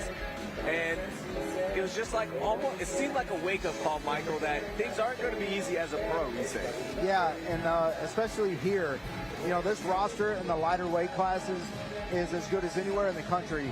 And so Isay Garcia, he's going to have to bring it every single time. And I think you're right. I think that last fight just showed him, look, these guys are for real. Everybody's hungry. Everybody knows that this is on, you know, a national spotlight now. And, you know, and that being said, I think he's the type of fighter that will answer the call. Yeah. Training with Diego Lopez, training in that camp is, you know, we saw some of his teammates earlier, but training in that kind of camp with that kind of competition and that kind of coaching, you're going to get the best, and that's exactly what he's going to need to run through this weight class. El Diablo, Isay Garcia, says he never gives up, and we know he's ready for that get-back fight. And that's the thing with Diego Lopez, right? All eyes, when Diego walks in, everybody knows him. Yeah. But it's also the opponent of Isay Garcia. They know, like, a lot of eyes are watching that fight, and they're going to get Isay's best, or Isay's going to get the opponent's best shot. Yes. Wayne, let's meet the next fighter. Here he is. Please welcome Sebastian Rodriguez to the red corner. You hear that big pop there for Sebastian Rodriguez, H-Town's own El Guapo. Sebastian Rodriguez making his professional debut after going 6-0 as an amateur, Michael. Yeah, and he's big for the bantamweight class. And, you know, like we talked about, fighting Isay Garcia from Diego Lopez's camp. This is going to be a statement win if he can come in here, and especially if he wins in dominant fashion. Undefeated as an amateur, he's never lost a fight, just does not plan on doing it today, I can assure you. Yeah, coming off his final amateur fight where he got the Darce choke finish of Emmanuel Somaratu, one of our favorite guys to watch in what was, in my opinion, one of the best amateur fights of the year, if not the best amateur fight. It was 3 rounds of back and forth combat, high moments for both guys, and Rodriguez pulled out the win. You see our tail of the tape brought to you by Live Oak Texas Vodka. Slight reach advantage for Isay Garcia, even on the height. Both fighters did make weight. You see that 19 by Isay Garcia, 19 years old. Fighting an old man at 23. Yeah. Rodriguez getting the final touch-ups. Yeah, and I'm curious to see them face off because one of them is not 5'7". I'm not sure which one. Say somebody is lying here. We'll see. Everybody wears a height a little different. By the way, Rodriguez just fought last month. So it's a quick turnaround as well for the 23-year-old.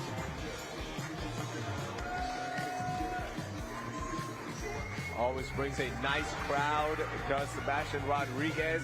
Both fighters are inside. Let's get our official introductions.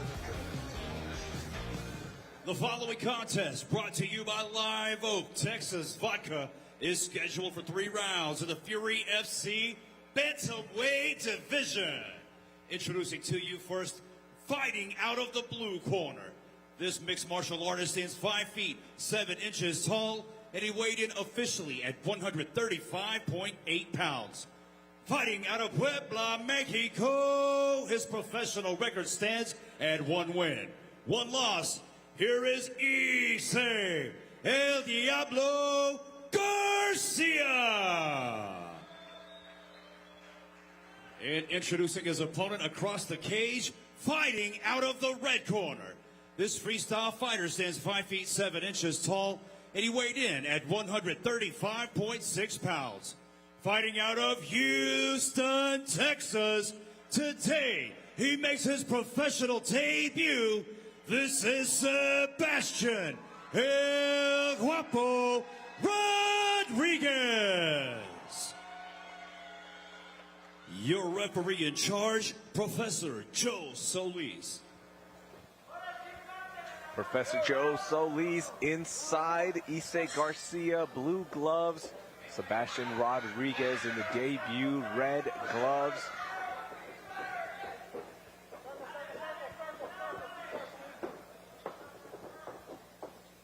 You heard the crowd go crazy when Sebastian Rodriguez's name was called out. 4-ounce Fight Club fighter. 4-ounce Fight Club, a staple here in Houston. You're going to see a few of them on every Fury card and a lot of UFC cards.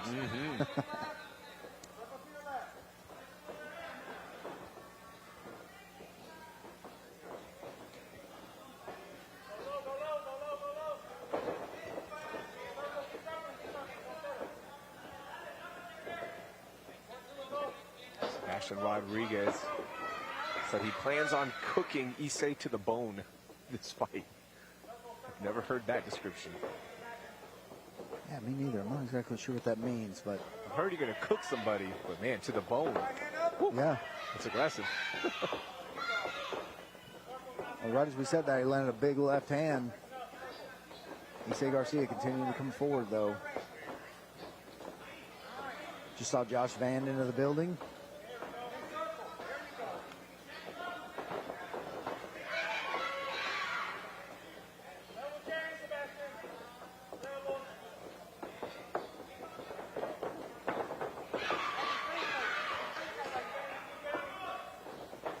I'm not sure who that fan's yelling for, but Yeah, man. yeah.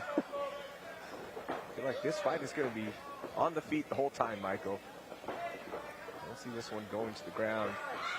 Ooh. And I'm not exactly sure who would have the advantage anyways. Both these guys like to bang. Both these guys good boxers.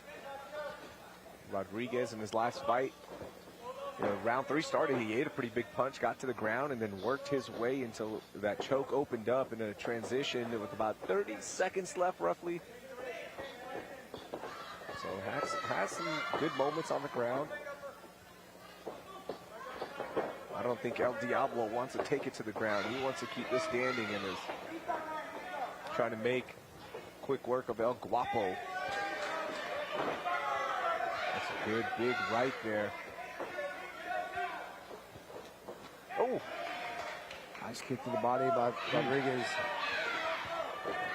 Isay landing some punches here.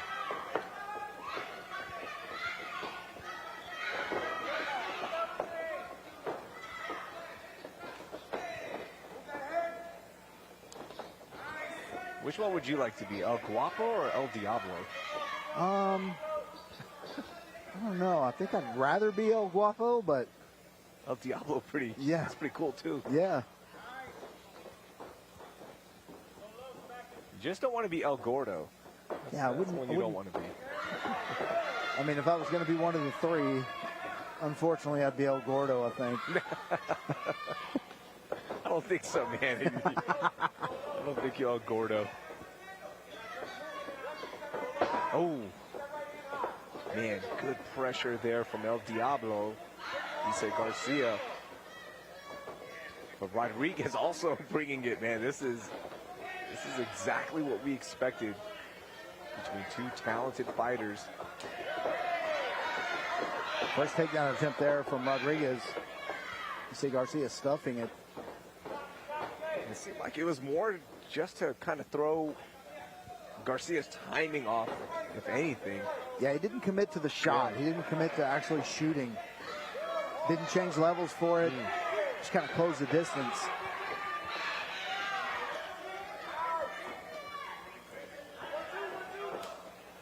Sebastian Rodriguez mixing it up a little more, but Isay Garcia landing more.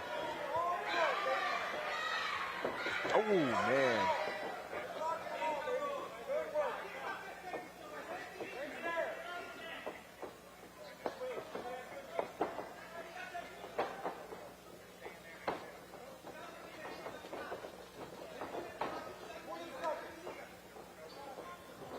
Seconds left in round 1. It's been a frantic pace here. Oh, man. fighters making sure this fight doesn't leave round one. Yeah, it's the first round, guys, not the third. Yeah. Ooh, wow. We can all exhale for a second. Woo, heavy exchange there in the third, the last 10 seconds, or in the first, the last 10 seconds. Both guys looking like they wanted to end this fight. That was a fun pace. We look at our highlights for round one. Yeah, and that's what these 135 fighters bring. They bring a heavy pace. I mean, extremely crisp boxing. And Sebastian Rodriguez throwing some nice kicks in there also. Landing some nice overhand lefts of his own. It's a really competitive, closely competitive match.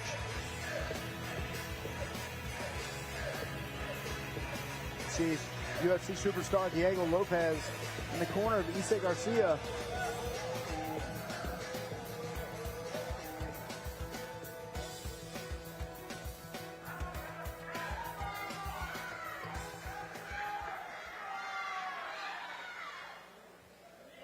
Rodriguez's fans urging him on as we start round two.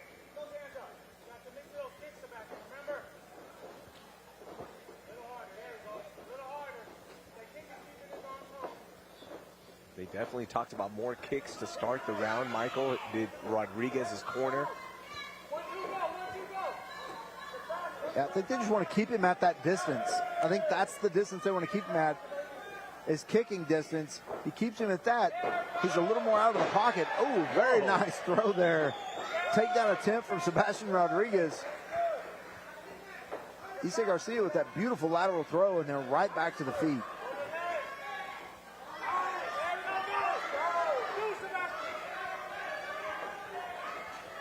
Man, these guys ducking their heads and just throwing bombs here. Man, that knee connected loud. Isay Garcia didn't show any signs of it hurting, but that connected. Good punches here now from Garcia. Oh, stiff jab from Isay Garcia. Sebastian Rodriguez landing also.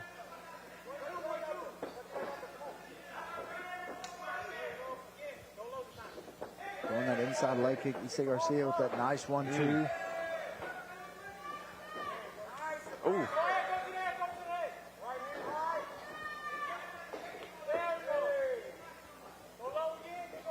And Garcia is going 100 miles per hour with those punches. And they're crisp and they're in the right spot. He's just barely missing on some of those. Good kick there.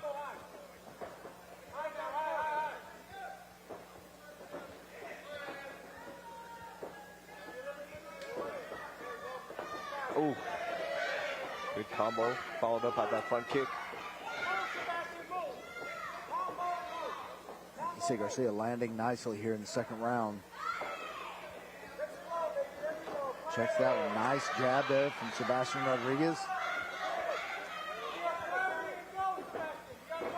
Oh, good combination from Sebastian Rodriguez. He's turning up the volume here a little bit in the second half of the second round.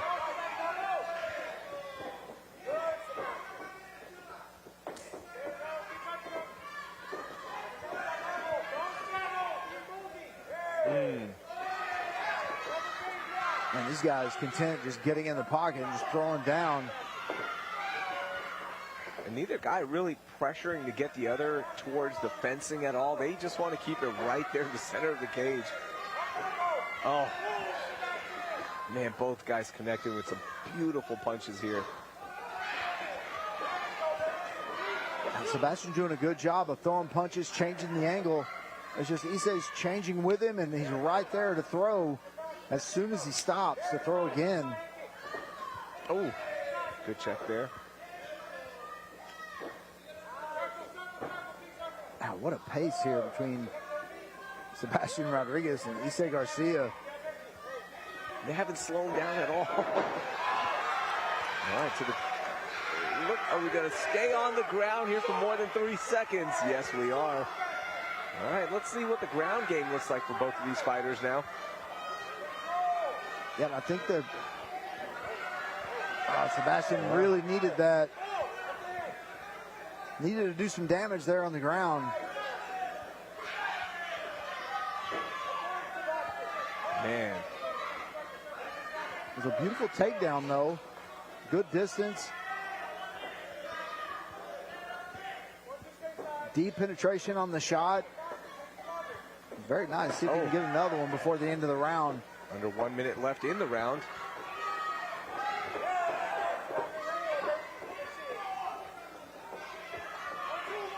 Man, Isay Garcia's striking is on point. See him jumping in with that jab, landing hard on the cheek of Sebastian Rodriguez. Nice counter punching. Shot attempt from Isay Garcia. Oh. He's not giving him the hooks. Nice job defending and getting back to the feet from Isay.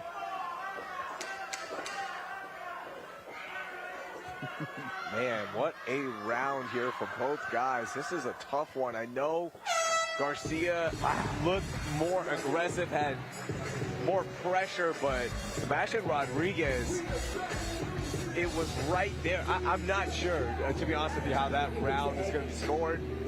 That was a fun round. Yeah, high pace. I'd like to see the sniffing and strike count in that round. Sebastian Rodriguez going for a takedown attempt here. Nice lateral throws and went back to their feet. Beautiful exchanges here. Both guys doing a great job of throwing, several punches, throwing punches in bunches, and then changing angles. Man, both guys striking is on point. The wrestling of Sebastian Rodriguez in the ground game, not able to keep Isay Garcia down. Isay with a takedown of his own, but also not able to stay on the ground. I have a feeling this third round, these guys might just tie their feet together and just throw down. Might as well. A lot of respect here between these tough fighters. Yeah, both these guys 123, 119. These guys are going to be seeing each other around the scene for a long time. Expect really big things from both of these guys, no matter what happens in this fight. Oh my gosh, both guys landing. Man.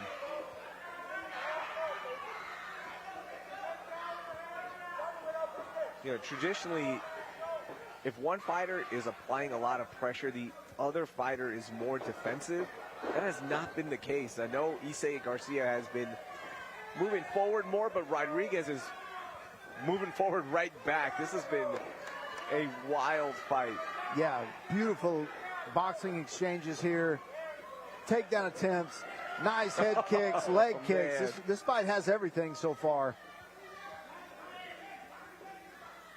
If it ends in a submission, this might be the most complete fight we've ever seen. Yeah.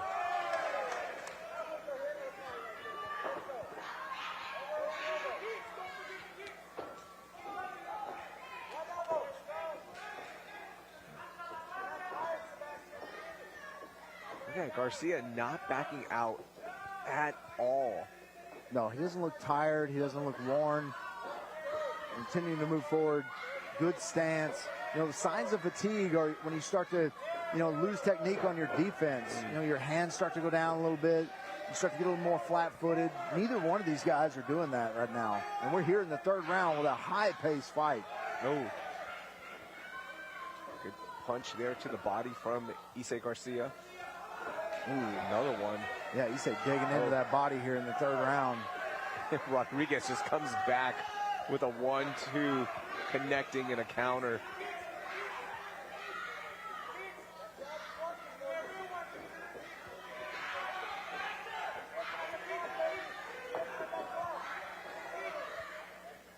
I would not like to be a judge for this fight. No. Or any fight, to be honest with you. Yeah, if I was a judge, I would just leave right now. Yeah. I don't want to have to judge this. This is where they should say, all right, let's go 4th round. Let's go one more. Let's just see.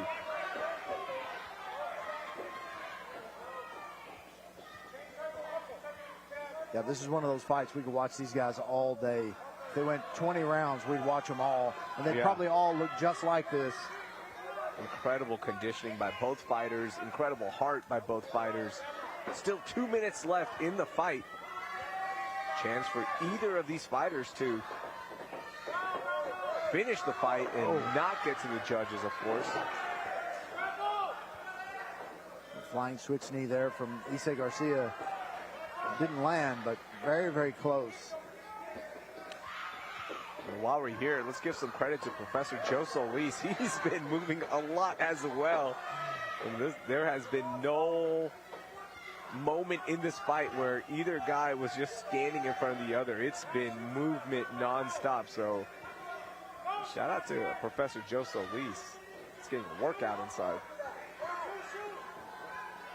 Yeah, he's earning his money on this fight. Man,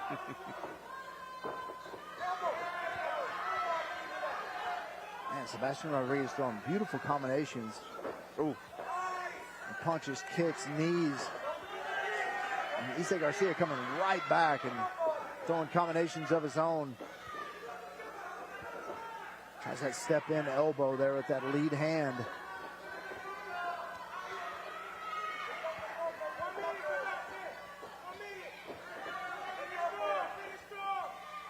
Ooh.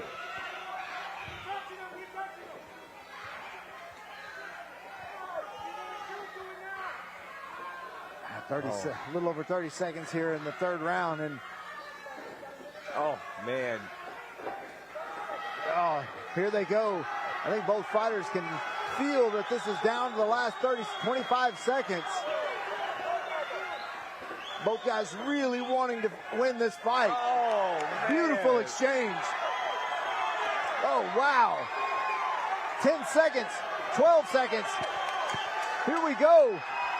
Do we have a Fight of the Year candidate? Maybe a Fight of the Year winner right here at the last show of the year. Barry Max Holloway, Justin Gaethje. Yeah. What a fight. I love it. A standing ovation here at the Imagine venue. Man. Unbelievable finish. Wow. I want 2 winners. The first fight in history that has 2 winners. We got to have it.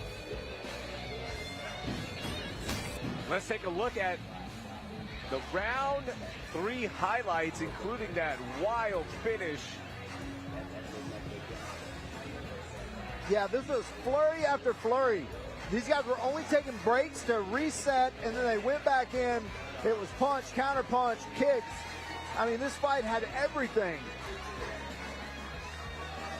Man, as we look at the highlights, I usually have a good sense of like who's going to win this fight. I have no idea on this one. No, and that's about as good the last 30 seconds or so of that fight. That's about as good of the last 30 seconds as you're going to see that doesn't end in a knockout. Really good moments for both fighters. Sebastian Rodriguez unloaded with some good kicks, good counters. Isay Garcia applied pressure all night long. Damage looks to be about even as well. I have no idea. Yeah, both fighters are still extremely fresh. I mean, this could have gone on for 5 rounds just like that. All right, let's see how the judges scored this one here is Wayne Leggett.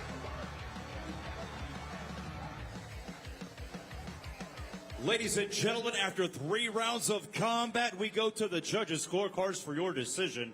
Brought to you by Live Oak Texas Vodka.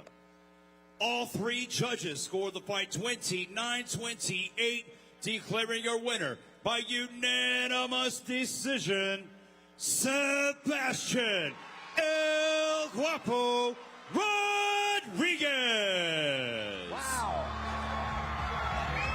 Unanimous decision win for Sebastian Rodriguez. Thoughts, Michael, quick? Yeah, I mean, I thought, you know, it's a really tough fight to call, and we can't really tell, like, you know, I don't know. Maybe they have a conky box over there, but I don't know. That was just a great fight. I want to see that fight again. Absolutely. All right, we're going to take a quick break, but keep it right here. We have 2 more fights left for you on our prelims broadcast.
Please welcome Sedric Hill to the blue corner.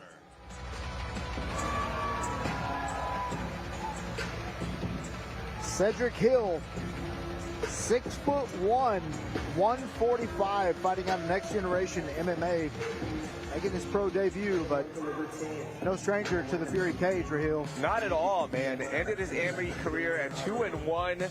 Got the win over Chris Castillo with a round 2 finish earlier this year in January.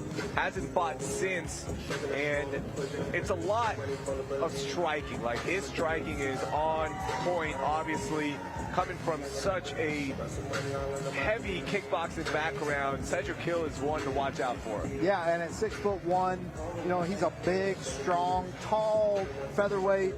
I mean, this is going to be a tough fight. You know, 2 very conflicting styles. Joe, a freestyle fighter, but, you know, can wrestle, can grapple, very, very good on the ground. Sedric, a very dangerous striker and very, very long. So the question will be, will Joe be able to get inside versus Sedric's extremely long reach and extremely long arms? It's going to be a very interesting matchup here. Sedric is ready to get back in the cage. Yeah, truly conflicting styles in that stand-up versus a guy who at any point can take you down. But man, Joe Hendershot's striking has gotten so good. Sedric Hill's inside. Let's meet his opponent. Please welcome to the red corner, Joe Hendershot. Joe Hendershot looking to keep things perfect on that record. 3rd time inside the Fury cage as a professional. Also fought here as an amateur, homegrown talent. Alex Morona, you see him in the corner of your screen. We're talking to Alex about Joe's fight camp, and he said he took this fight camp as serious as any fighter can take a camp outside of the UFC. And that is really interesting to hear. Yeah, speaks to the focus of Joe Hendershot and what his goals are long term. Joe Hendershot has one goal, and that is to be in the UFC, that is to be the best in the world, and he is on his way. He's got a good base for it. His striking is improving every single time, and as far as putting the work in, nobody's going to work harder than Joe Hendershot. Hendershot, we see right there, short on the reach, short on the height. Tail of the tape brought to you by Danuna Law Firm, DWI, and criminal defense right here in the city of Houston. Both fighters did make weight. 21-year-old Joe Hendershot stepping inside the cage to take on Sedric Hill.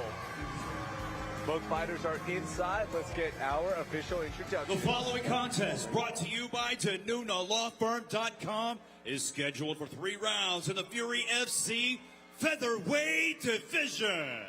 Introducing to you first, fighting out of the blue corner. This mixed martial artist in 6 feet, 1 inch tall, and he weighed in at a perfect 145 pounds. Fighting out of Frisco, Texas, by way of Virginia Beach, Virginia today. He makes his professional debut. This is Sedric Hill. And introducing his opponent across the cage, fighting out of the red corner. This freestyle fighter stands 5 feet 8 inches tall, and he weighed in at 146 pounds. Fighting out of the Woodlands, Texas, he holds a professional record of 2 wins, no losses. Here is Joe Killshot Hendershot. Your referee in charge of the action, JJ Ferraro. All right, let's get this going. 7th fight of our prelims broadcast. Sedric Hill, blue gloves, Joe Hendershot, red gloves, red trunks.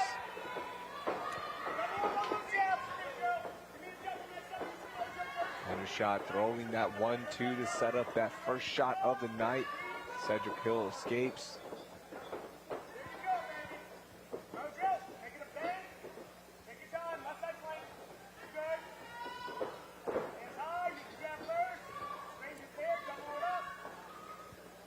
Joe Hendershot went to college for wrestling and then left a semester in. Wanted to pursue fighting full time. Wanted to chase that instead.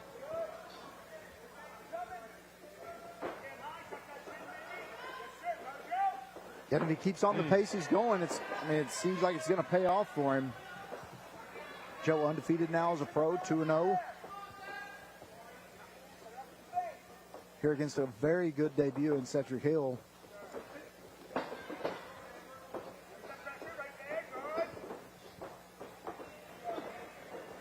Hill's angles are so much fun to watch. I mean, he'll just show the wildest angles.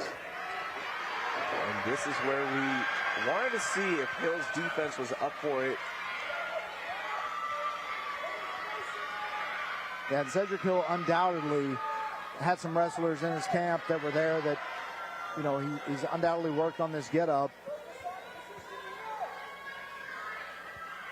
But being able to actually do it in the fight, that's a whole different story. And the pressure of Joe Hendershot is not going to stop.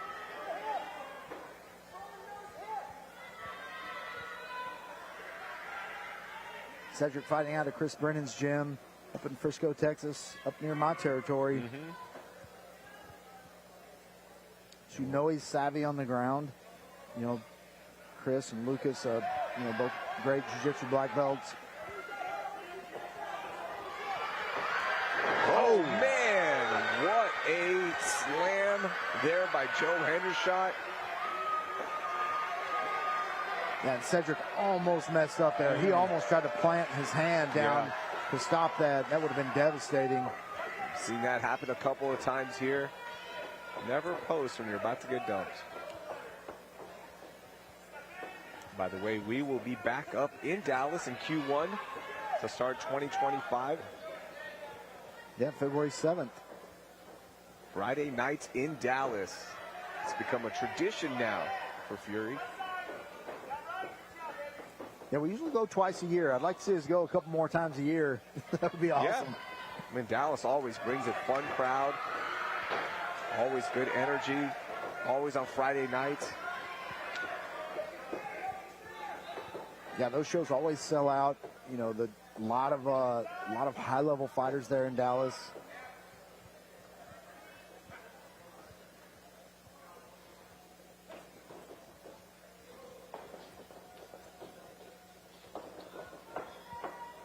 You see the improvements in Joe's striking here. You know, not afraid to stand and trade with Sedric Hill. After that big slam, Sedric Hill back on his feet. You know, probably took a lot of damage. It was not a good feeling, but back where he wants this fight, does Hill. Good touching left there. Spinning back, this misses there for Hendershot.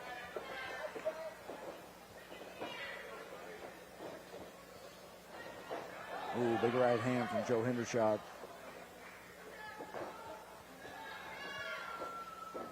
about a right hand from Sedric Hill. Under 1 minute now in round one. Oh, man. There's that big right hand. Ooh, Joe trying to land another one. Sedric's got to be careful trying to retreat out of the power hand side of Joe Hendershot. Ooh, nice knee there on the exit. Oh, man, another stiff right connection. Oh! Joe Hendershot.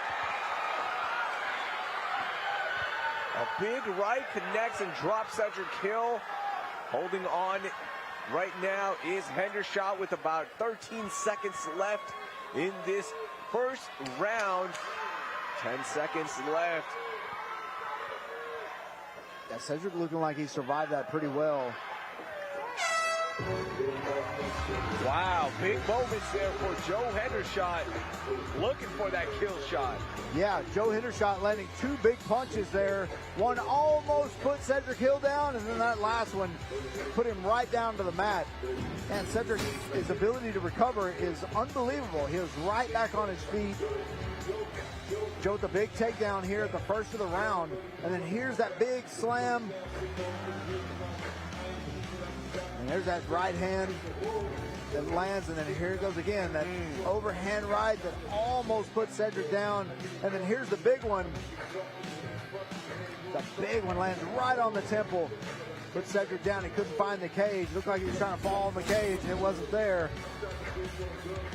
Good round for Joe Hendershot, and definitely showing improvement in his striking. Props to Sedric Hill, man. Those are two good connections. Yeah. That second one was as flush as you can get and got up right away. I mean, that's some good recovery right there for the debuter, Sedric Hill. I mean, it knocked him down, but it didn't knock him goofy. I mean, Yeah. he still had his wits about him, so just a hard shot. And, you know, like I said, perhaps Sedric thought he was closer to the cage, and it kind of looked like he was allowing himself to kind of fall on the cage, and it just wasn't there.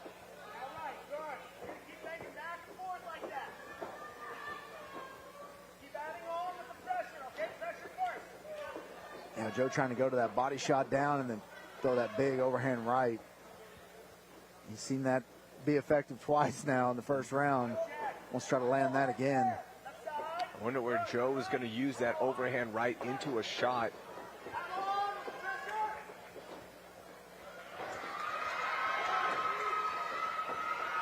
Sedric doing a good job of big elbow there from Hill.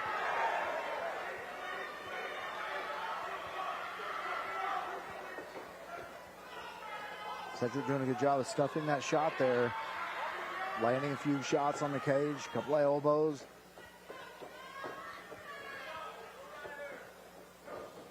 Joe continuing to move forward, put the pressure on.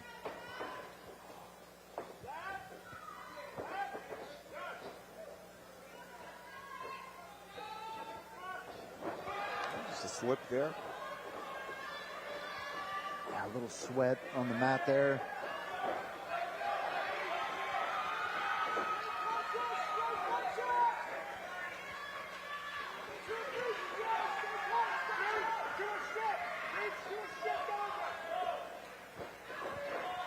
Yeah, tight, deep penetration there. Oh, Joe, he almost posted again. And man, we have seen that so many times where, I mean, once devastating in Dallas. We don't want to see that again for any fighter.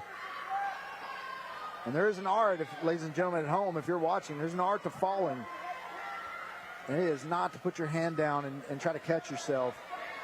Sedric Hill, his instincts took over right at the last second, so he didn't have that arm trap, but deep on the penetration was Joe Hendershot. Picked him up heavy. I thought he was going to take him over and dump him right in front of Alex Morono and be coached just a few feet away from him. Decided to do it right in the center of the cage. Decided he didn't want Sedric up against the cage. Longer guys are able to use that cage a lot to get up. No arm trap there. Oh, yeah, he's got a crucifix here. Oh. This is bad news. This is where Joe Hendershot can open you up. This is going to be a world of trouble right now for Sedric Hill. Joe Hendershot, 2 minutes to work with this huge advantage, Michael.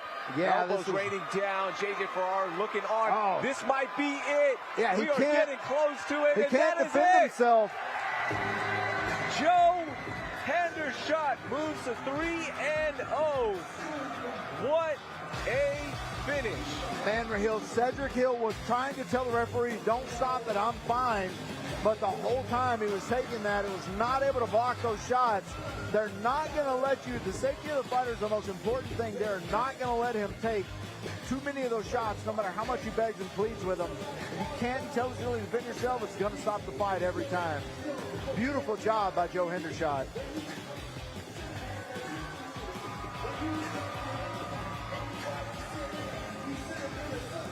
Huge win there for Joe Hendershot. Take a look at this finish.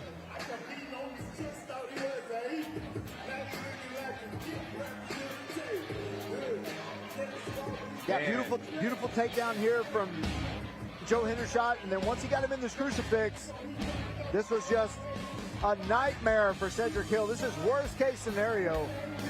Joe keeping his feet together so that Sedric had nowhere to put that other hand. Not a good spot, and gets the stoppage. Let's make things official. Here's Wayne. Ladies and gentlemen, the end comes 3 minutes, 4 seconds into round number 2. Declaring your winner by TKO, Joe Killshot Hendershot.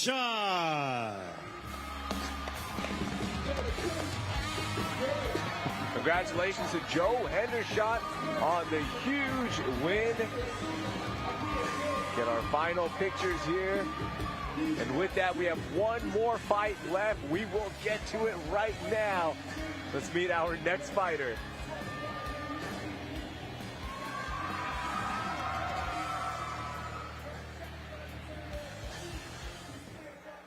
Please welcome Ivan Ortiz to the blue corner.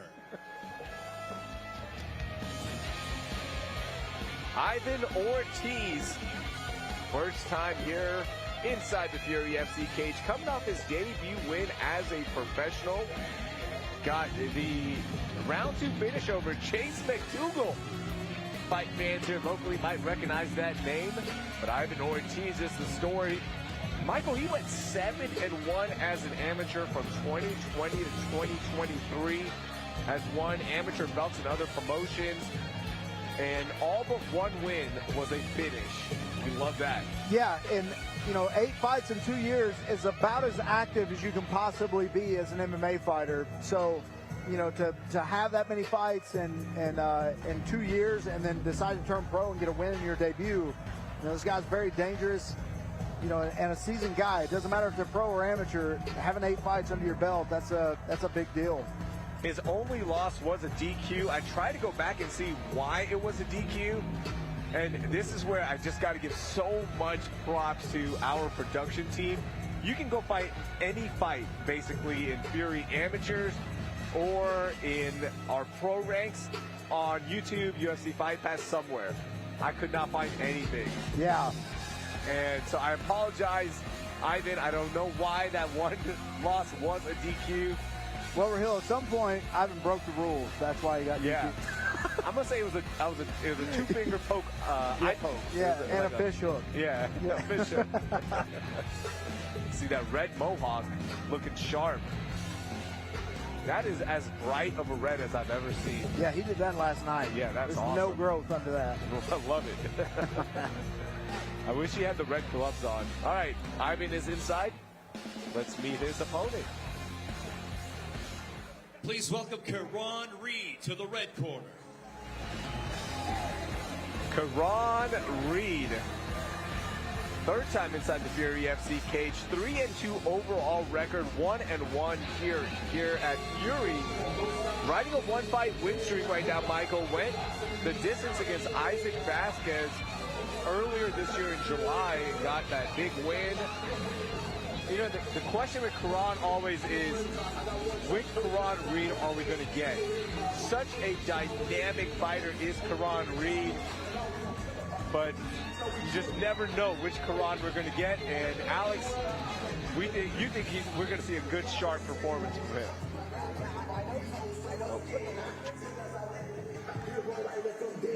We'll get Alex on the mic in just a second. Yeah, Keron put the work in. I saw him all camp. And man, he's had so many fights fall out on him. I know he's been training so much. He never takes easy fights. But yeah, he's certainly a prospect. He prefers to box. He's got crisp hands. He's always a fun guy to watch, kind of no matter what the scenario is. We look at our terrible tape brought to you by OnlyFans. The height advantage, reach advantage going to the 26-year-old Keron Reed in his bantamweight division. Showdown, final fight of our prelims broadcast. Both fighters are inside. Let's get our official introductions.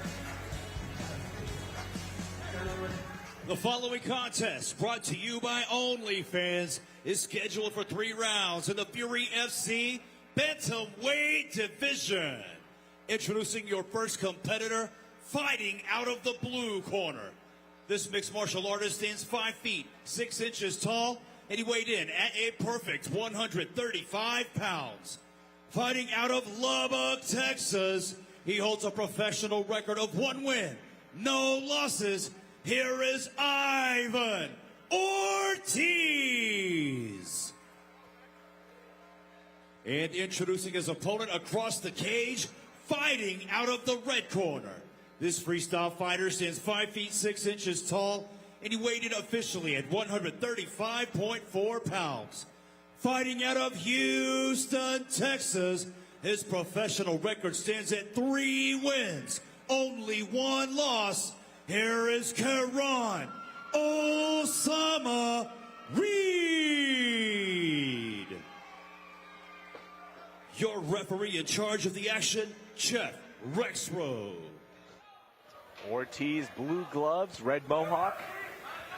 Keron Reed, red gloves, red trunk. And Ivan Ortiz said, expect a fast pace in this fight. Yeah, Keron, the bigger fighter. Notice really the lead hand, but the boxing of Keron. Oh, as he's on a good classic grip guillotine. Looking to reload it. On guillotines, you either got to commit to them fully or not do them at all and just look at to defend the takedown. There's no in between with that technique. Just defended here so far, does Keron Reed. Yeah, Keron looked like he was ready for this to be a grappling exchange here right off the bat.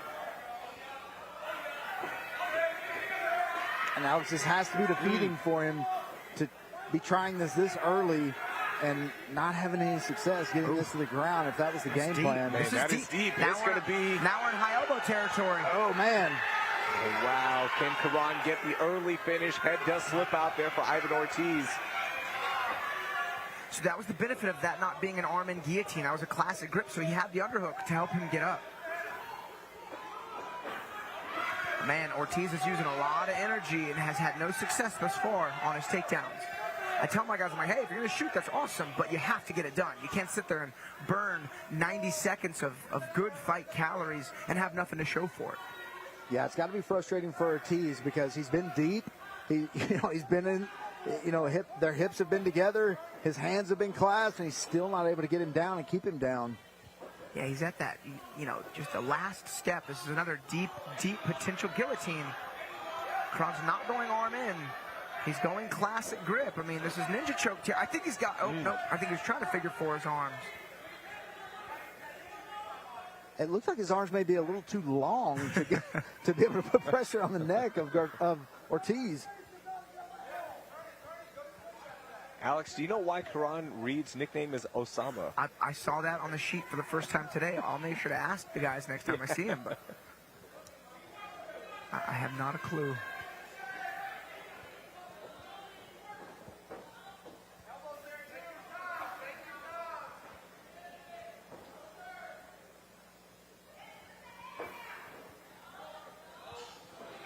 Keron Reed doing a good job of just staying squirrely here in these exchanges. Oh, man. There's that ninja choke.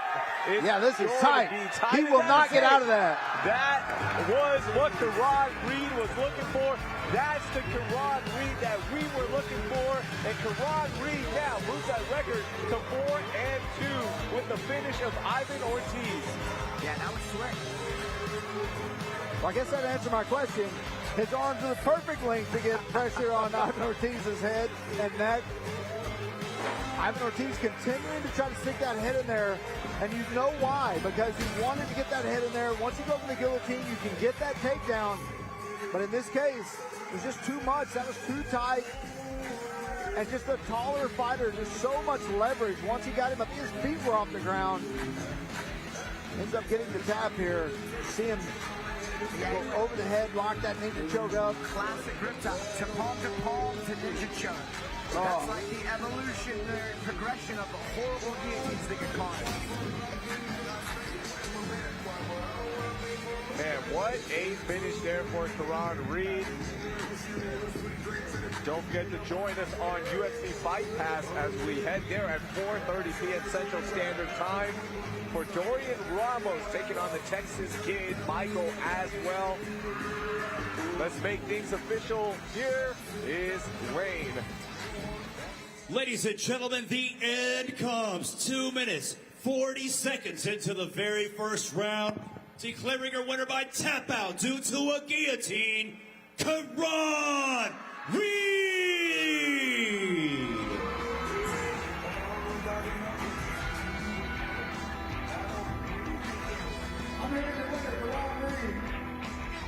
Keron, I started to wonder at the first. You tried that ninja choke early, and I thought maybe your arms were too long to be able to get pressure on his neck.